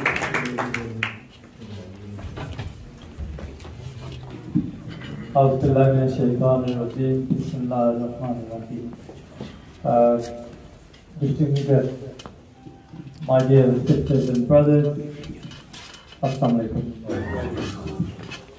I will not speak in Urdu for no reason, but just to be quick and efficient, so that you people don't have to wait very long to actually hear what you've come here for. I'm sure you don't want to hear any speeches anymore, but I think it's part of the program. So I just want to say that it's always a great pleasure to welcome every one of you to Pakistan Center. This is a center which has been actually serving the Pakistani community in particular and generally for the past 40 plus years. And I think saying that it will be unfair if I wasn't to pay a tribute to our elders, led by Mr. Bashir Dar Sahab. I'm sure Lashari Sahab and Zawari Sahab will vouch on this one, that if it wasn't for their efforts and their friends and colleagues' efforts, we will not be here today. I'm so pleased to see so many ladies here tonight as well. It is not very common. It's mostly men who come to these events, but I think I'm very delighted to welcome all of you, and congratulations to Ishma for joining Brand Council with me as a councillor. I think we are delighted to have so many young people coming to Brand, and I'm sure you'll be very successful too. Now, the program today is predominantly also to thank Al-Baik Saab for his efforts and for his hard work in producing this excellent book, which I believe is going to go far, and the Pakistani community, in particular the young community, is indebted to you for your efforts, and I'm sure that you will continue to do these efforts in future as well. So I just want to once again thank you all very much, and hopefully, I don't think I need to, but I will repeat it. Akil Zanif Sahab, Suhail Zarar Sahab, you are always welcome to Pakistan Center, and not only to Pakistan Center, but to even Brand Council's offices and Brand Civic Center. Anytime you wish to use our services, we will make sure that we do our best to accommodate you. Thank you so much. Good night.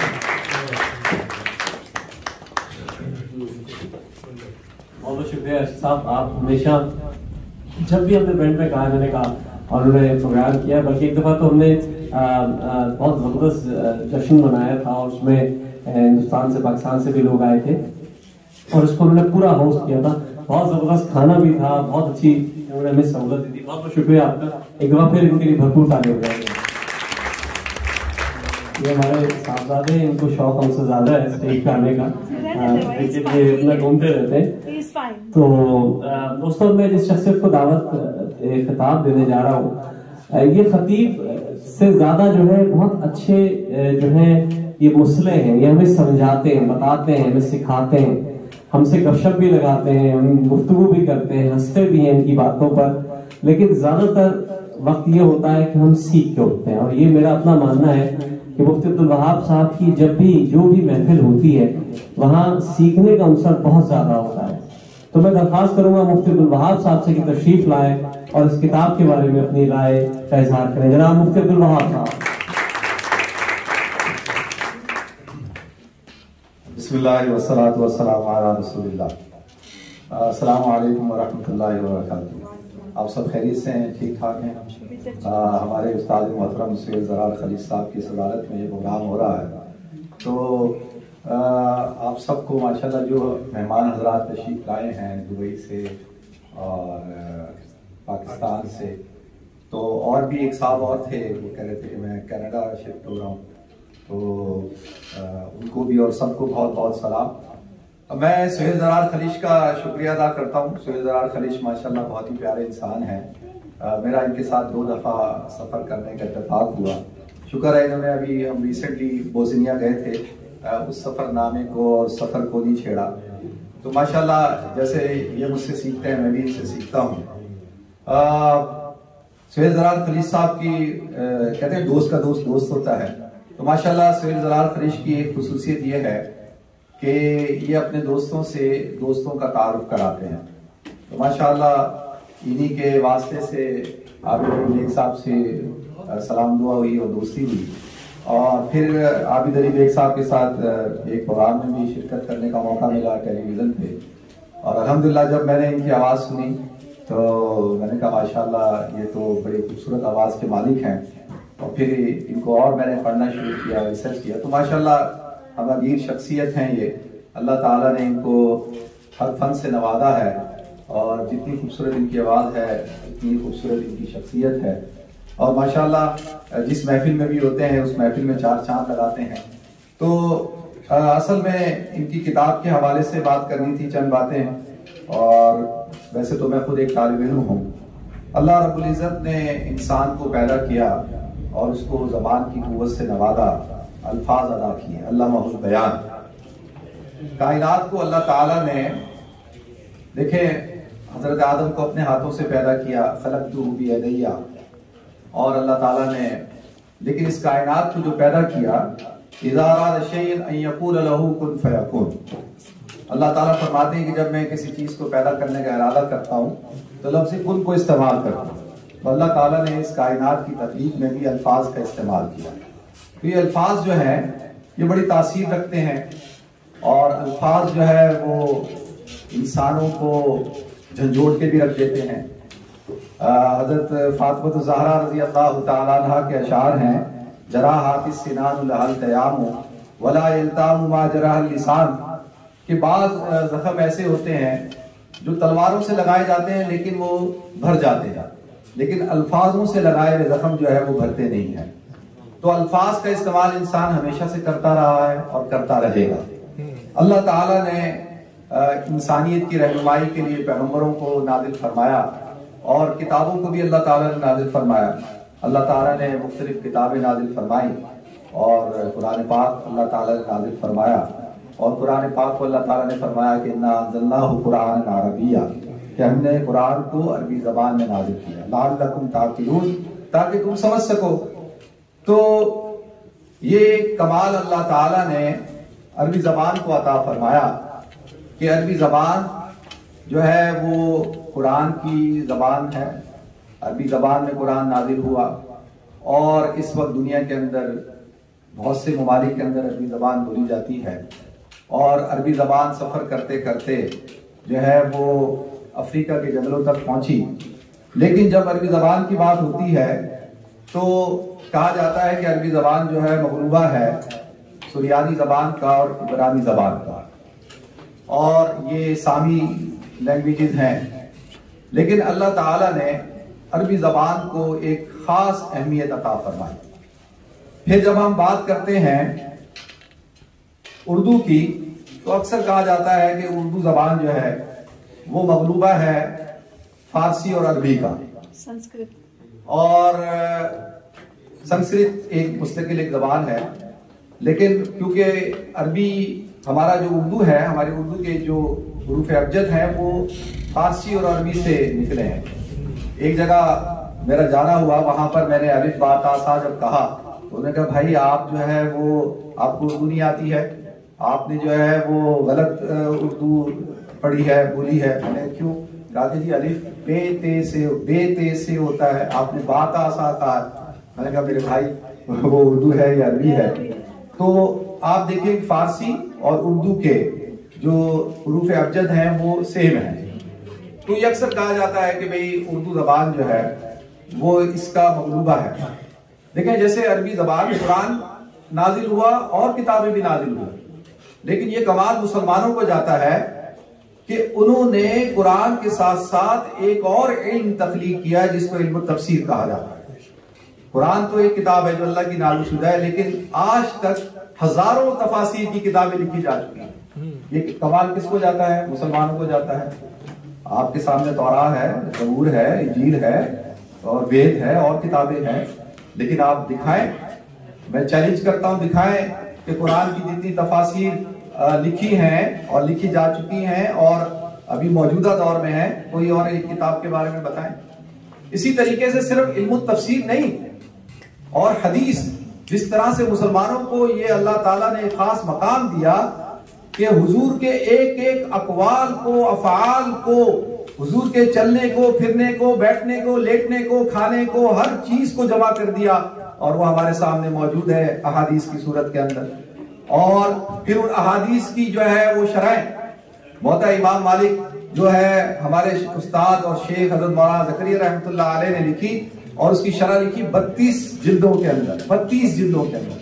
हमारे अभी एक भाई कह रहे थे कि किताब लिखना कमाल नहीं है, मैं कह रहा था भाई किताब लिखना ही कमाल होता है, किताब कोई आम इंसान नहीं लिख सकता। तो अल्लाह ताला ने फिर आप देखें इल्मुल हदीस, फिर उसके साथ साथ इल्मुल कलाम, फिर इल्मुल तारीख के जितनी तारीख की किताबें मुसलमानों ने लिखी हैं, आप हिस्ट्री के अंदर ले आए कि कोई और कौम उठकर आ जाए और दावा करे कि हमने जो है ये तारीख लिखी है, और एक एक नहीं कई कई जिल्दों के अंदर है। अगर मैं उस पर बयान करूं तो पूरा 1 घंटा चाहिए। तो ये मुसलमानों को अल्लाह ताला ने ये एजाज दिया। उसके बाद जब हम आते हैं बात करते हैं, देखें उर्दू जबान के बारे में, जैसे आबिद अली बेग साहब माशाअल्लाह अफ्रीका में रहते थे और मैं भी काफी सफर किया, मैं भी 4 साल जिम्बाब्वे के अंदर रहा और कीनिया भी जाता था, सुहेली जो जबान है वहां की। अगर आप मलावी, जाम्बिया, बोट्सवाना और ये जिम्बाब्वे इन मुल्कों में सफर करें तो इन मुल्कों के देहातों के अंदर आज भी एक जबान बोली जाती है जिसको चलापा लापा कहते हैं, चलापा लापा। तो वहां बैठे थे एक दफा एक मजलिस के अंदर, तो एक साहब कहने लगे भाई जिस तरीके से यहाँ पे अंग्रेज आया और अंग्रेज ने एक कम्युनिकेशन की एक जबान क्रिएट की, उसको चलापा लापा कहा जाता है। इसी तरह से अंग्रेज गया और जाकर उसने हिंदुस्तान के अंदर एक जबान तख्लीक की जिसको उर्दू कहा जाता है। तो मैंने कहा कि आप अपनी जो रिसोर्सेज है ना आपके, वो ठीक नहीं है। उर्दू जबान जो है उसमें चलापा लापा तो आज नापेद हो चुकी। दुनिया के अंदर इस वक्त 7,500 जबानें बोली जाती हैं और पाकिस्तान में सिर्फ जो है पाकिस्तान के सूबे जो बिल्तिस्तान है, गिलगित बिल्तिस्तान, वहां पर 74 जबानें बोली जाती हैं, 74 जबानें। तो अल्लाह ताला ने जब इंसान को दुनिया में नाजिल फरमाया है तो साथ साथ उसको जबान भी दी और उसको लिसान भी दी और उसको एक लैंग्वेज भी दी। तो उर्दू जबान दुनिया के अंदर वाहिद जबान है। आप फारसी को जब पढ़ते हैं तो जो काम शुआरा ने, फारसी दानों ने किया, उससे बढ़कर उर्दू दानों ने किया, हमारे शुआरा और उदबा ने किया कि आज आपको सबसे ज्यादा तख्लीकी काम जो नजर आता है किसी भी जबान के अंदर, वो अल्लाह ताला ने एजाज अता फरमाया उर्दू जबान कि दुनिया के अंदर इतनी जो किताबें शुआरा की और अदीबों की हर मौजू के ऊपर जो मिलती हैं वो किसी और जबान में नहीं मिलती। 300 साल तारीख है उर्दू की कि उर्दू बोलने वाले, चाहे उनका ताल्लुक जो है वो पंजाब से हो, खैबर पख्तूनख्वा से हो या हिंदुस्तान के किसी भी सूबे से हो, लेकिन उन्होंने अपनी मादरी जबान से बढ़कर उर्दू के साथ मोहब्बत का सबूत दिया। आज आप किसी बच्चे को उठाएं सिंध के कि बाबा शाह अब्दुल लतीफ बिटाई की किसी कहावत को, किसी शेर को, किसी तहरीर को तू समझता है, तो वो कहेगा नहीं भाई उसको नहीं मैं समझता, लेकिन अल्लामा इकबाल और गालिब को जो है वो समझता हूं।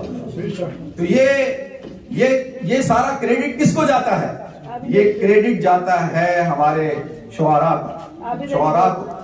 तो हमारे आबिद अली बेग साहब ने किताब लिखी, तो किताब मैंने आज पूरी पढ़ दा और मैं सुहेल ज़रार खलील साहब का शुक्रिया अदा करता हूं कि इसी तरह किताबों की रुनुमाई करते रहा करें। इसी बहाने हम किताब भी पढ़ लेते हैं कि भाई आज इस किताब पे बात करनी होगी। पाक सर जमीन का निजाम कुव्वते अखुव्वते अवाम, हमारा तराना है ना, और तराना क्या है? कुव्वते अखुव्वते अवाम। तो क्या देखिए तराना जो होता है ना, ये जो तराने हैं, कौमी परचम है, हुजूर अकरम सल्लल्लाहु अलैहि वसल्लम के पास भी एक परचम था। आपने कहा कि कल मैं उस शख्स को दूंगा कि जिसके हाथ पर ये खैबर फतह होगा। तो हर सहाबी ने कहा या रसूलल्लाह काश के ये परचम हमें मिल जाए। तो अल्लाह ताला ने किसको, हजरत अली रजी अल्लाह ताला फरमाया। तो इससे पता चला कि परचम की एक अपनी हैसियत है और जिसके हाथ में हो उसकी भी एक हैसियत है, इसका कोई इनकार तो नहीं कर सकता। तो कौमी परचम का जब हम कौमी परचम लहराया जाता है तो हम सब क्या करते हैं, तो उसके साथ खुद लहरते हैं और उसकी इज्जत और शान को बढ़ाने की कोशिश करते हैं, क्योंकि हमारा वो कौमी शार है। इसी तरह से एक चीज होती है कौमी तराना। कौमी तराना जो है, देखिए ये जो कौमी तरानों का अगर आप पस मंजर देखेंगे ना, रिसर्च करेंगे, तो ये तो आपको 100-150 साल पहले नजर आता है। अगर अमेरिका का आप कौमी तराना, यहाँ का कौमी तराना है गॉड सेव द क्वीन। अगर आज यहाँ बादशाह खत्म हो जाए तो फिर कौमी तराने का क्या बनेगा भाई, नेशनल एंथम का क्या बनेगा, फिर नया बनेगा। तो इसी तरीके से, लेकिन पाकिस्तान का कौमी तराना आप हजरात के इल्म में है कि जब पाकिस्तान बना तो बनते वक्त जो है पाकिस्तान के कौमी तराने के लिए सूरह फातिहा को चूज किया गया और बाकायदा इस पर बहस हुई, कायद आजम के सामने पेश किया गया। ये मैं आप हजरात के लिए आप तहकीक कीजिएगा कि पाकिस्तान का कौमी तराना सूरह फातिहा होनी चाहिए। अब जब उलमा तक ये बात पहुंची, कितनी अच्छी बात है ना, हमारी तो नमाज ला सलात इल्ला बिफातिहा किताब, हमारी तो नमाज नहीं होती जब तक हम सूरह फातिहा ना पढ़े, कितनी अच्छी बात है। लेकिन उस वक्त के उलमा अल्लामा शबीर अहमद उस्मानी और डॉक्टर अपना कायद आजम रहमतुल्लाह अलैह को मैं क़रार तहसीन पेश करता हूं कि उन्होंने कहा कि भाई अगर सूरह फातिहा को कौमी तराना बना लोगे तो पाकिस्तान के अंदर तो हर कौमियत के लोग रहते हैं, फिर हिंदू कहेगा कि ये जबरदस्ती जो है हमसे ये सूरह फातिहा पढ़वाते हैं। जो एतराज आज हम हिंदुस्तान के अंदर करते हैं, वंदे मातरम का नारा लगाओ जी, तो सिख कहेगा कि अच्छा भाई ये क्या बात हुई। फिर दूसरे मज़ाहिब के लोग हैं, क्रिश्चियन हैं। तो अर्ज ये करना है कि कौमी तराना क्या होता है, किसी मुल्क की शनाख्त होता है, पहचान होता है, उसके अंदर एक पैगाम दिया जाता है। क्या वो पैगाम आज सुबह जब भी मैं देखिए, बदकिस्मती से हमारे मदारिस के अंदर सिर्फ और सिर्फ कराची के अंदर दारुल कराची को ये एजाज हासिल है कि वो हर 14 अगस्त के दिन जश्न आज़ादी का प्रोग्राम करते थे और मुफ्ती तकी उस्मानी साहब रहमतुल्लाह अलैह, उनके वालिद मुफ्ती शफी साहब रहमतुल्लाह अलैह और उनके भी साहबजादे मुफ्ती तकी उस्मानी साहब, वहां पर कौमी परचम को लहराया जाता था और कौमी तराना पढ़ा जाता था और सबको खड़ा किया जाता था। तो ये स्कूल कॉलेज यूनिवर्सिटीज के अंदर कौन सा पाकिस्तानी ऐसा होगा जिसको कौमी तराना याद ना हो? आप किसी भी पाकिस्तानी से पूछ लें कि तुम्हें कौमी तराने का मतलब पता है, तो कहेगा कि जी ये तो फारसी के अंदर, ये तो हमारी ज़बान के अंदर ही नहीं है। तो अर्ज ये करनी है कि हमारे आबिद अली बेग साहब ने बहुत अच्छी किताब लिखी। यकीन जानिए मैं खुद पहले तो लिखने का इतना शौक नहीं रखता था, लेकिन जब ये कोरोना हुआ तो टाइम था तो मैंने भी लिखना शुरू कर दिया। सफरनामे लिखता हूँ, कालम लिखता हूँ, अल्हम्दुलिल्लाह लाखों लोग उसको पढ़ते हैं। आप लोग भी मेरा पेज लाइक करें, उस पर पढ़े। तो जब मैंने इस किताब को पढ़ा, क्योंकि हमारा तो ताल्लुक बचपन से किताब के साथ है, आप यकीन जानिए कि जिस कदर मेहनत के साथ और जिस तरह मुदल्लल इस किताब को लिखा है आबिद अली बेग साहब ने, तो उन्होंने वो सारी जबानें बंद कर दी। जिस ड्रामे का तस्करा सुहेल जरार खरीश कर रहे हैं वो ISPR का बनाया हुआ ड्रामा है। उसके अंदर एक फौजी यूनिफॉर्म के अंदर कहता है, सारी जो लड़कियां खड़ी हैं, जो कैडेट्स हैं, उनसे एक एक से पूछता है कि आप बताएं कि इसका मतलब क्या, इसका मतलब क्या। तो वो सब कहते हैं कि जी हमें नहीं पता। वो बोलते क्यों? इसलिए कि जी ये कौमी तराना जो है वो फारसी में है। वो कहता है अच्छा ये फारसी में है, तो अब आप मुझे बताएं। तो फिर अवाम का क्या हाल होगा? तो फिर तो हर आदमी कंफ्यूज होगा ना। तो लिहाजा हम पाकिस्तानियों का अलमिया ये है कि हमने हर चीज को क्या करना है, कंफ्यूज कर देना। हर चीज के अंदर बहस, जो इत्तफाक राय कहीं पैदा करना है वो भी नहीं करते। कहते इत्तफाक नास मालम इत्तफिकू। हम पाकिस्तानी ने इस बात पर इत्तफाक किया है, वो किसी किस्म का कोई इत्तफाक नहीं करेंगे। तो लिहाजा मैं आबिद अली बेग साहब का पूरी उर्दू बोलने वाले और पूरे पाकिस्तानियों के बिहार पर शुक्रिया अदा करता हूँ कि उन्होंने ये जो अजीब काम किया। और यकीन जानिए किताबें बहुत लिखी गई हैं, लेकिन जो पजीराई कौमी तराना फारसी या उर्दू आबिद अली बेग साहब की किताब को मिली थोड़े से वक्त के अंदर, आप हर जगह यहाँ तक कि हफीज जालंधरी साहब ने जहाँ जिस मेज पर बैठ के लिखा होगा तो ये किताब उस मेज तक पहुंच गई। तो ये इसमें आबिद अली बेग साहब का कमाल है या इस किताब का कमाल है? मैं समझता हूँ दोनों का कमाल है। और आपकी मेहनत के आपने 15 महीने लगाकर इस किताब को हर तरह से जो है दलाइल के साथ मुरक्कब करके जो है वो एक बेहतरीन किताब हमारे लिए पेश कर दी। अब हम जो है धरले से जो है इस किताब को एज अ रेफरेंस के पेश कर सकते हैं कि पाकिस्तान का कौमी तराना जो है वो उर्दू में है। तो बहुत शुक्रिया आबिद अली बेग साहब।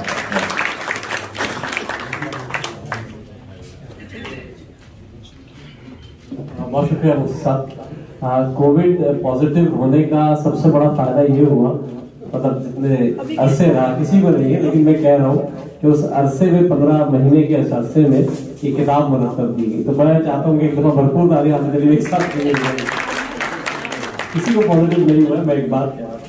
तो बहुत बातें हुई इस किताब के हवाले से, बहुत तज़किरे हुए, बहुत सी चीजें सामने लाई गई, अपने ताल्लुकात के हवाले से भी बात हुई।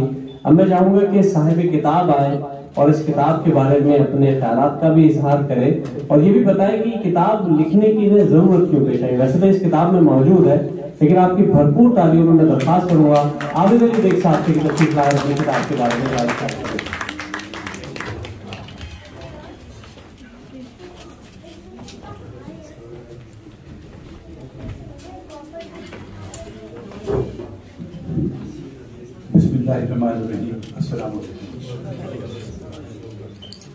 किताब के बारे में और मेरे बारे में इतना कुछ कहा जा चुका है कि अब मजीद कुछ कहना ज्यादा। लेकिन सुहेल ने एक सवाल छुपा दिया है, तो मैं उस सवाल का जवाब देता हूँ। सबसे पहले तो मैं शुक्रिया अदा करता हूँ तमाम साहिबान का और साहिबा का, जिन्होंने आज इस किताब के बारे में और कुछ हादसा के बारे में अपने ख्यालात का इजहार किया। बहुत बहुत शुक्रिया। सुहेल ने जो सवाल पूछा है कि ये किताब लिखी क्यों, इसका जवाब किताब के अंदर भी मौजूद है, लेकिन जब चूंकि उन्होंने सवाल कर दिया है तो मैं उसका जवाब दे रहा हूँ कि मैंने और मेरे एक दोस्त हैं कनाडा में, नाजिमुद्दीन, जो पाकिस्तान टेलीविजन के साबिक प्रोड्यूसर हैं, उन्होंने एक छोटी सी डॉक्यूमेंट्री 15 मिनट की बनाई थी पाकिस्तान के कौमी तराने के बारे में। तो उसकी पूरी तारीख और कब वो मंजूर हुआ और किस किसने गाया, कौन मूसीकार था, कौन कौन से साज इस्तेमाल हुए वगैरह वगैरह तफसील से थी। तो वो सोशल मीडिया पर शेयर होती थी, लोग उसको देखते थे और सराहते थे। एक साहब ने सवाल किया, कौन सा तराना, वो जो फारसी में है? मैं चौंक गया। मैंने कहा ये कैसा सवाल कर दिया। मैंने उनको जवाब लिखा वहीं पर कमेंट्स में कि हज़राए मेहरबानी आप वो अल्फाज लिख दीजिए जो कि सिर्फ फारसी में हैं और उर्दू में नहीं हैं। तो उन्होंने जवाब दिया कि मैं आपको भी इसका जवाब देता हूँ। 2-3 रोज गुजर गए, उसका कोई जवाब नहीं आया। फिर मैंने एक हफ्ते के बाद फिर उनको रिमाइंडर दिया, फिर रिमाइंडर दिया, लेकिन वो कुछ कर नहीं। उसके बाद वो फेसबुक से गायब ही हो गए। तो मैंने खुद सोचा कि क्यों ना मैं खुद इस बात को तहकीक करूँ कि कौन कौन से अल्फाज हैं जो कि वाकई उर्दू के नहीं हैं। तो उस पर मैंने एक और डॉक्यूमेंट्री बनाई, वो भी तकरीबन 15 मिनट की थी, जिसके अंदर मैंने ये सारी चीज़ें तहकीक करके बताई कि ये अल्फाज जो हैं कब से उर्दू में इस्तेमाल हो रहे हैं और कब मीर तकरीर ने कहे, कब मुसफ़ी ने इस्तेमाल किया, कब इसको इंशा ने लिखा और कब आतिश ने लिखा और दूसरे शोरा ने लिखा, बल्कि उससे भी पुराने शोरा का जिक्र उसके अंदर किया। वो मैंने वीडियो बनाई तो वो वीडियो भी वायरल हुई और लोगों ने उसको बहुत सराहा, बहुत पसंद किया और लोगों ने लिखा कि हमारे तमाम शुरू शुरुआत जो है वो दूर हो गया। आप जैसे बहुत से लोग हैं जिन्होंने वो वीडियो देखी उसकी नहीं होगी। जब वो वीडियो निकली तो उस पर मेरे कुछ दोस्तों ने मुझे कहा कि इसको तहरीर में लाएं। इफ्तिखार आरिफ साहब का कमेंट उसके ऊपर आया कि ये बहुत अच्छी तहकीक है, इसको ज़ाब्ते तहरीर में लाएं। और मेरे को और दोस्त हैं अमेरिका में होते, मेरे बचपन के साथियों में से हैं, उन्होंने मुझे बहुत जोर दिया कि इसको किताब इस पर लिखो। तो उस वक्त मुझे फिर ख्याल आया कि अब वो चूंकि मैंने वीडियो के लिए जो थी मुख्तसर की चीज़ें लिखी थी, हमारे लिखे थे, फिर मैंने कहा कि अगर मैं इसको ज़्यादा तहरीर में लाऊँ तो 30-32 सफ़े की किताब क्या होगी। मैंने कहा तुमने इसको फिर पूरी तहरीक के साथ किस शायर ने किस शेर में किस सन में कौन सी दीवान में ये लफ्ज़ इस्तेमाल किया। तो इसमें जो है वो 16वीं सदी के हवाले भी हैं, 15वीं सदी के हवाले भी हैं, 18वीं सदी के हवाले भी हैं। और ताज़ी नहीं है। और जैसा कि इन्होंने बताया कि हिंदी फिल्मों में अगर वो इस्तेमाल हो रहा है तो आप खुद ही सोचिए कि फारसी के लफ्ज़ हिंदी फिल्मों के नाम में क्या कर रहा है, या फिर हिंदी फिल्म के गाने में उसका मतलब। आपको एक मिसाल देता हूँ, जैसे पाक, तो पाक दामन 1931 में बनी, 1957 में बनी, 1940 में बनी। पाक दामन रकासा 1932 में बनी। हसीन तुम हसीन है जवां 1970 में बनी। और निशान 1949 में बनी। चौधरी का चांद चांद, तो मतलब बहुत सारे हवाले जो है, अगर ये लफ्ज़ फारसी के हैं तो फिर ये हिंदी फिल्मों में क्या करें, क्योंकि हिंदी फिल्में तो उस पर लिखा होता है कि हिंदी फिल्म है और हिंदुस्तानियों के लिए बनी होती हैं। तो ये एक उसमें बात आई, तो ये चीज़ें भी इसके अंदर मैंने शामिल की।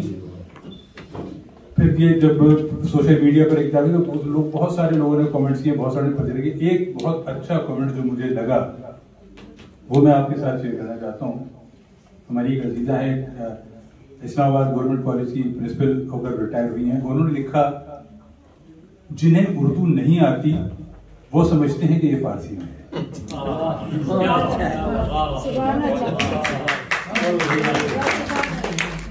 तो ये मतलब उन्होंने इस पूरे दरिया को एक कूजे में बंद करके पेश कर दिया कि जिन्हें उर्दू नहीं आती वो समझते हैं कि ये फारसी में है। ये किताब जब लिख रहा था मैं, तो यहीं लंदन में एक तकरीब में वहां पर इसका जिक्र हो रहा था। आप में से कुछ साहिबान और मौजूद भी थे और बातें हो रही थी। मैंने बताया वो रात के 3 बजे तक जाग मतलब लिखते लिखते फिर फजर की नमाज पढ़ के सोता हूँ, कुछ करता हूँ। इसलिए इतना मुझे इसे मेहनत करनी पड़ रही है।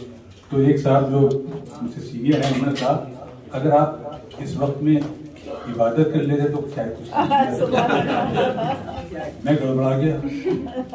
मुफ्ती साहब मौजूद थे वहाँ पर, और मुफ्ती साहब ने जो जुमला कहा उससे मुझे बहुत हौसला। मुफ्ती साहब ने कहा कि किसी सच्ची बात की तलाश और उसको लोगों तक पहुंचाना भी इबादत है। मुझे फिर हौसला हुआ और फिर मैंने किताब को मुकम्मल किया और आज ये किताब आपके सामने है। उस ड्रामे का जिक्र हो रहा है सिंपे आहन का, जिसके अंदर वो इंस्ट्रक्टर जो है कैडेट से पूछता है, जिक्र आपने से कई लोगों ने किया कि इसके मानी क्या है, तो बच्चियां जो है वो कह देती है कि नहीं सर ये बहुत मुश्किल उर्दू में हम नहीं बता सकते। तो उन्होंने कहा कि उर्दू नहीं फारसी है। ये किताब शायद हो चुकी थी इसको 1.5 महीने के बाद ही ये, तो मुझे दुनिया भर से लोगों के पैगाम आता है कि बेग साहब ये क्या हो रहा है।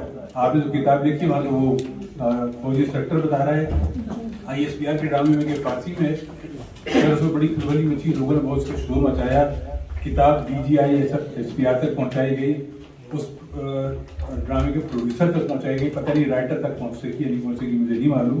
लेकिन उसका एक असर ये हुआ कि जब वो ड्रामा रीटेलीकास्ट हुआ चंद हफ्तों के बाद, उसमें से मंजर काट दिया। तो ये इस किताब की अचीवमेंट कह लीजिए। और मेरी ख्वाहिश ये है, जैसे कि और लोगों ने भी जिक्र किया, मैं चाहता हूँ कि ये किताब पाकिस्तान के स्कूलों के उर्दू के और माशरती उलूम के टीचर्स को पहुंचे। जब वो इस किताब को पढ़ेंगे समझेंगे तो आने वाली नस्लों को ये बात पैगाम पहुंचाएंगे।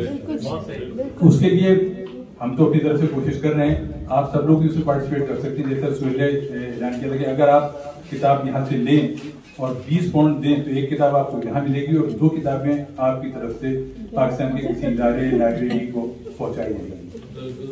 मैं आप सबका बेहद शुक्रगुजार हूँ और मैं ज़्यादा वक्त नहीं लूँगा क्योंकि हमारे साहिब सदर भी यहाँ पर मौजूद हैं, वो बात करेंगे, उसका मुशायरा होगा। तो एक बार फिर मैं आप सबका तहे दिल से शुक्रगुजार हूँ और मेरे बहुत सारे पुराने दोस्त यहाँ पर तशरीफ लाए हैं। आज मेरी मुलाकात 28 साल के बाद डॉक्टर वैजुर्रहमान साहब से हो रही है। ये नैरोबी हमारे साथ होते थे और कीनी उर्दू सेंटर इसका बहुत जिक्र हुआ। उसका पहला प्रोग्राम जो था वो इनके वालिद की किताब की तारुफी तकरीब थी, जनाब के बर्बादी की, वो तकरीब हमने मुनाकिब की थी। तो बहुत शुक्रिया डॉक्टर साहब आपका भी, फैजान आरिफ साहब आपका शुक्रिया, शकुर पठान साहब आप तशरीफ लाए, आरिफ साहब आप तशरीफ लाए, अरशद महमूद साहब, मुफ्ती साहब, मुनीर अहमद साहब और दीगर फारूक लाशारी साहब ने बहुत खूबसूरत बात की। बहुत शुक्रिया आपका और सुहेल दरार आपका भी बहुत बहुत शुक्रिया और आप सब हाज़रीन का बहुत शुक्रिया और ख़ासतौर पर आपका कि आपने अपने ख्यालात का इज़हार किया।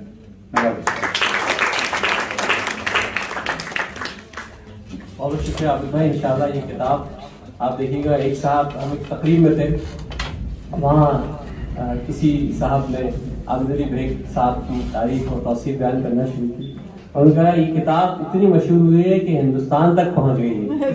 तो माशाल्लाह अच्छी बात है, हर जगह पहुँचना चाहिए इस किताब को। तो दोस्तों वैसे तो सदर साहब को मुझे बुलाना था, लेकिन इश्मा के हवाले से बहुत बात हुई, बहुत लोगों ने इनको अप्रिशिएट भी किया, हमारी इस टीम का हिस्सा भी है इस प्रोग्राम को मुनक़िद करने में भी। तो मैं चाहूंगा 2 मिनट कुछ बात करना चाहेंगी तो मैं दरख्वास्त करूंगा इश्मा मोइन से कि तशरीफ लाए और 2 मिनट में बात करें। इश्मा मोइन।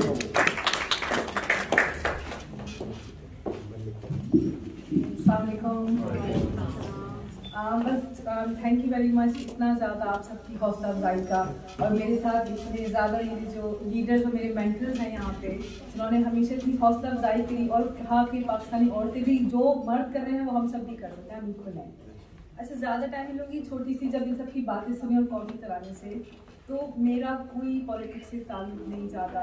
मैं तो सिर्फ एक सोशल कहने के खातून थी जो सिर्फ कम्युनिटी को जोड़ना चाहती थी, और जो ये जोड़ने की चीज़ थी ये सिर्फ और सिर्फ अगर आप मेरे बेग साहब ने कहो कि कुछ सालों पहले जब मेरी बेटी 4 साल की यहाँ हुई तो मुझे बहुत शौक था कि मैं हर 14 अगस्त पाकिस्तान जाऊँ और मैं हर साल उसे पाकिस्तान लेके जाती हूँ।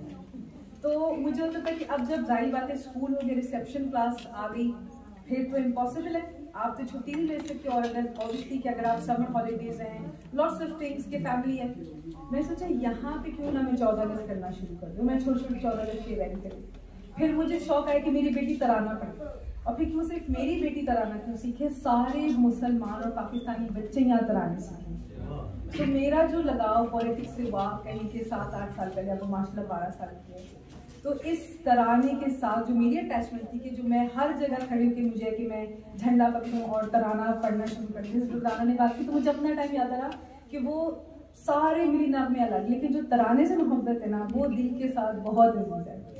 तो मेरी बेटी को तराना याद है, और मुझे होता है कि जितने बच्चे जिनको इंग्लिश बोलनी आती है, आपको उर्दू में कुछ ना बोलना है, आपको अपना तराना याद होना चाहिए। तो ये हमारे लिए बहुत फख्र की बात है कि हम अपने बच्चों को तराना सिखाएं, हम अपने बच्चों को 14 अगस्त के इवेंट्स पे लेके जाएं। हम उन्हें जब 14 अगस्त का महीना आता है तो मेरे घर में होता है, सब कहते हैं लोग अब ये हो गई दिवाली और ये पूरी 1 अगस्त से घर में मिली नगमे गाए। तो ये एक मेरी फीलिंग है यहाँ रहते हुए। तो लेकिन मैं चाहूंगी कि हम सब अपने बच्चों की चीजें उनमें इंस्टिल करें कि पाकिस्तान से प्यार और फिर कम्युनिटी से प्यार, फिर ब्रिटिश पॉलिटिक्स से, सब ये आगे की बातें। लेकिन जब तक हम पाकिस्तान से प्यार नहीं करेंगे, इस तराने से प्यार नहीं करेंगे ना, तराना बुनियाद है हमारी पाकिस्तान से मोहब्बत की। जब तक तराने से मोहब्बत नहीं तो फिर बाकी कैसे हम उसकी रिस्पेक्ट कर सकते हैं। और अब तो ये भी कंफर्म हो गया कि उर्दू में है। जी, और तो ये भी कंफर्म हो गया कि उर्दू में है। तो बस आप सबकी बहुत हौसला अफजाई का बहुत शुक्रिया, थैंक यू वेरी मच। ये बिल्कुल सही कहा आपने। ये एक वीडियो एविडेंस भी हमारे पास है कि अब ये तय हो चुका है कि ये तराना उर्दू में है। बहुत शुक्रिया आप सबका। दोस्तों एक तो पहले अनाउंसमेंट था, बच्ची ने दिया LS66 HMV, ये कार किसी की है, अगर ये मूव कर ले तो किसी को वहां कुछ लगाना है। LS66 HMV इस प्रोग्राम के बिल्कुल आखिर में, इस पहले हिस्से के प्रोग्राम के आखिर में मैं उस शख्सियत को दावत खिताब दूंगा जो न सिर्फ शख्सियत है बल्कि बरगद का घना दरख्त है। हम सब उसकी छांव तले बैठे हैं और मुझे उस वक्त बहुत खुशी होती है जब मैं किसी भरी बड़ी महफिल में मुफ्ती अब्दुल वहाब साहब के अल्फाज भी ये सुनता हूँ कि उस्ताद मोहतरम, और बल्कि एक जगह हम थे और वहाँ जब मुफ्ती अब्दुल वहाब साहब ने कहा उस्ताद मोहतरम, तुम्हारे साथ एक साहब बैठे थे योगशहर से तशरीफ लाए थे अमीर साहब, वो उनसे पूछा कि ये आपके उस्ताद मोहतरम है? तो उन्होंने कहा हाँ भाई हमारे उस्ताद मोहतरम है। तो हम सब के उस्ताद मोहतरम प्रोफेसर अकील दानिश साहब यहाँ पर बहुत मुअज़्ज़ज़ हमारे मेहमान तशरीफ फरमाए, मजीद साहब हैं, मेरे मुक़द्दम मुफ्ती साहब हैं, और मेरे भाई अरशद साहब, और बहुत मोहतरमुल मुक़ाम जनाब आबिद अली साहब हैं, उनके साथ इरफान भाई तशरीफ लाए, और शगुल पठान साहब। मैं सबका शुक्रिया अदा करता हूँ कि उन्होंने यहाँ अपनी तशरीफ आवरी से हमें इज्जत बख्शी। तराने के मुतालिक मुझे बहुत कुछ कहना था, लेकिन इतना कुछ कहा जा चुका है कि मैं आपकी इजाज़त से बस मैं सुखन की बाबत कुछ अर्ज़ करना चाहूँ और फिर 2 लफ्ज़ तराने के मुतालिक। मेरा ख्याल ये है कि तराने के मुतालिक अगर मैं मंजूम जरा सा कुछ अर्ज कर दूं कि तराने पे इल्ज़ाम है फारसी का, वाह, तराने पे इल्ज़ाम है फारसी का, सरासर फसाना है बस और क्या, सरासर फसाना है बस और क्या है, हकीकत से अहले नजर आशना है, ये उर्दू तराना है बस और क्या। ये तराने की बात हुई और एक तजवीज़ और दरख्वास्त मेरी तरफ से, यहाँ हमारे जंग के साथी बहुत पुराने और मोतबर साहब फैज़ान आरिफ मौजूद हैं, इनके बच्चों की सफ़ेद मदिरा यहाँ मौजूद है शबाना। मैं और भी लोग लिख रहे हैं उस पर कॉलम्स लिखते हैं मोबाइल पर और इंटरनेट पर वगैरह वगैरह। सबसे मर्ज करूँ कि हुकूमत पाकिस्तान तक ये आवाज़ हम सब की पहुँचा दें कि इस मेहनत के सिले में कम से कम शनाख्त के लिए आबिद अली बेग साहब को आप हुकूमत पाकिस्तान को इजाज़त है।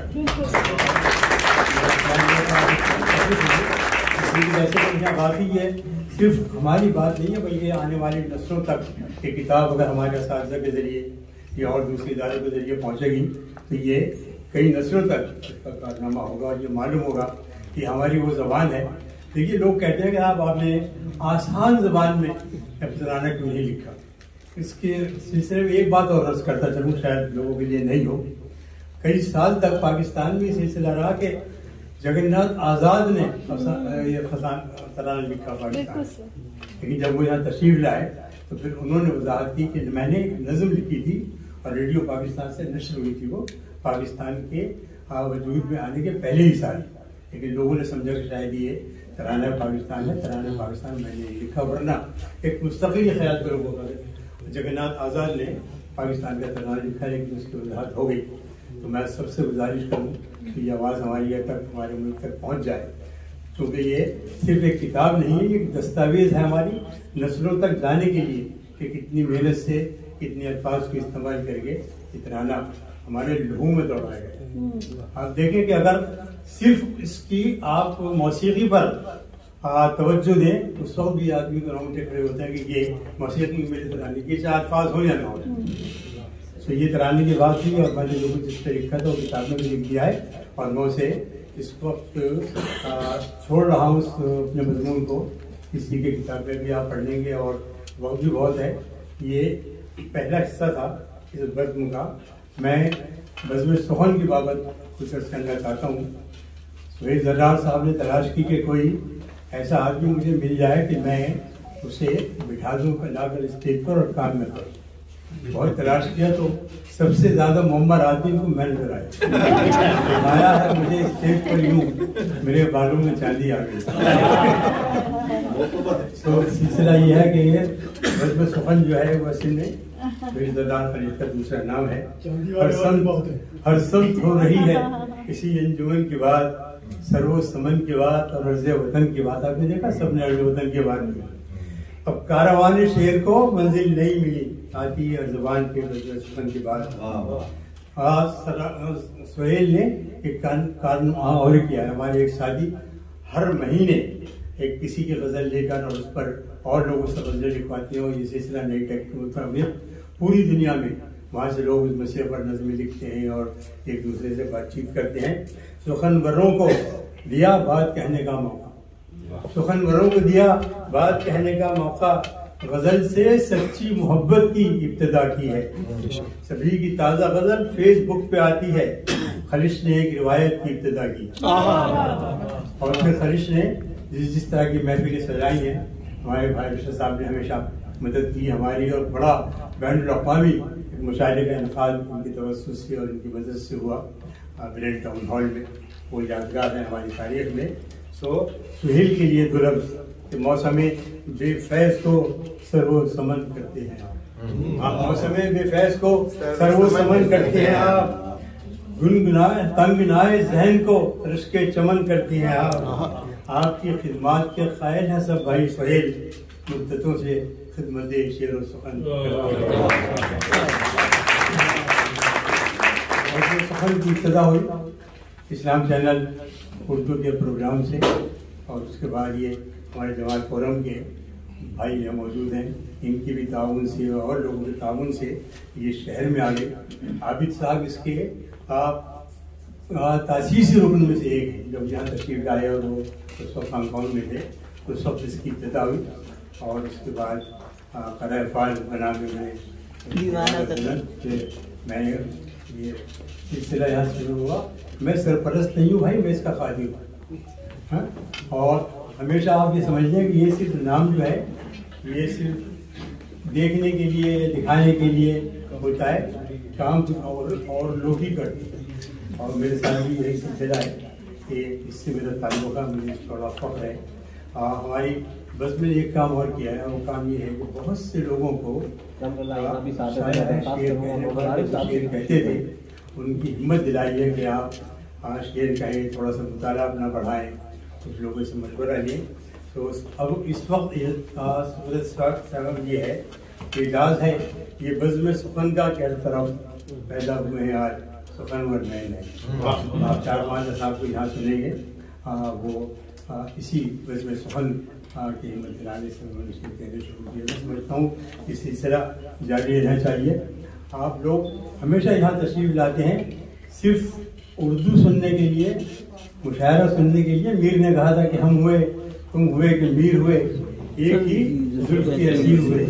साहिबान फिक्र, ये जुल्फ़ है हमारी ज़बान की, ये जुल्फ़ है हमारी तहज़ीब की, ये जुल्फ़ है हमारी सखावत की, ये जुल्फ़ है हमारी सोच की, और ये जुल्फ़ है हमारी फ़िक्र की। इसने सबको इकट्ठा कर रखा है।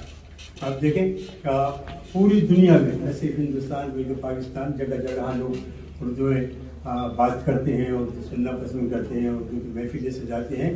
दाग ने मुख्तसर तौर पर कहा था कि उर्दू है जिसका नाम हम भी जानते हैं, दाग हिंदुस्तान में धूम हमारी ज़बान की है। मैं अर्ज़ करता हूँ ज़रा सा इस शेर में थोड़ा सा फ़ख्र डालकर कि उर्दू है जिसका नाम सभी जानते हैं, दाग पूरे जहाँ में धूम हमारी ज़बान। आपके सामने से इस तरह उर्दू अपना काम आगे बढ़ाती रहेगी और आपके ताउन से हम अपनी नज़दीक तरफ गामज़न आएंगे। आपकी आमद का एक मरतबा फिर बहुत बहुत शुक्रिया। अब हमारे प्रोग्राम में कुछ असाब के लिए कुछ एजाज़ की तरफ से मैं फिर से गुजारिश करता हूँ कि ये एजाज़ात यहाँ हैं, और इसके लिए सबसे पहले मुफ्ती साहब से गुजारिश करूँगा वो तशरीफ लाएँ। और मैं अगर लाने पुकारूँ तो मुफ्ती साहब से बाबरकत हाथों से वो साहब ये शुरू करेंगे इनाम। तो हमें पहला नाम है मिस्टर शकूर पठान, इसमें है पाकिस्तान से मोहतरम शकूर पठान साहब।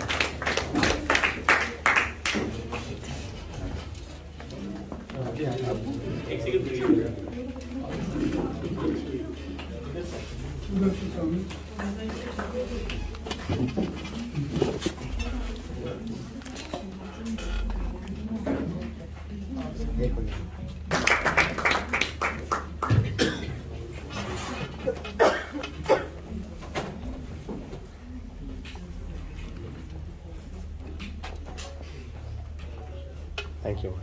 बहुत शुक्रिया मुफ्ती साहब, बहुत शुक्रिया मुफ्ती साहब। जी मैं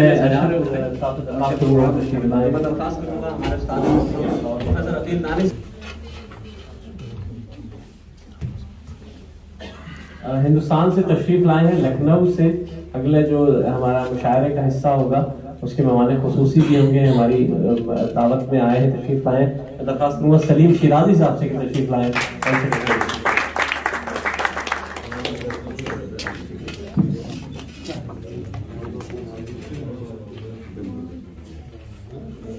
बहुत शुक्रिया, बहुत शुक्रिया, भरपूर तालियां होनी चाहिए इनके लिए। बहुत शुक्रिया।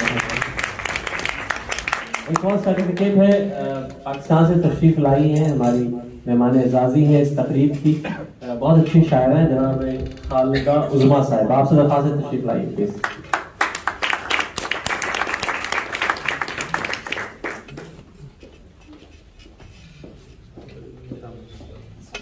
आइए, बहुत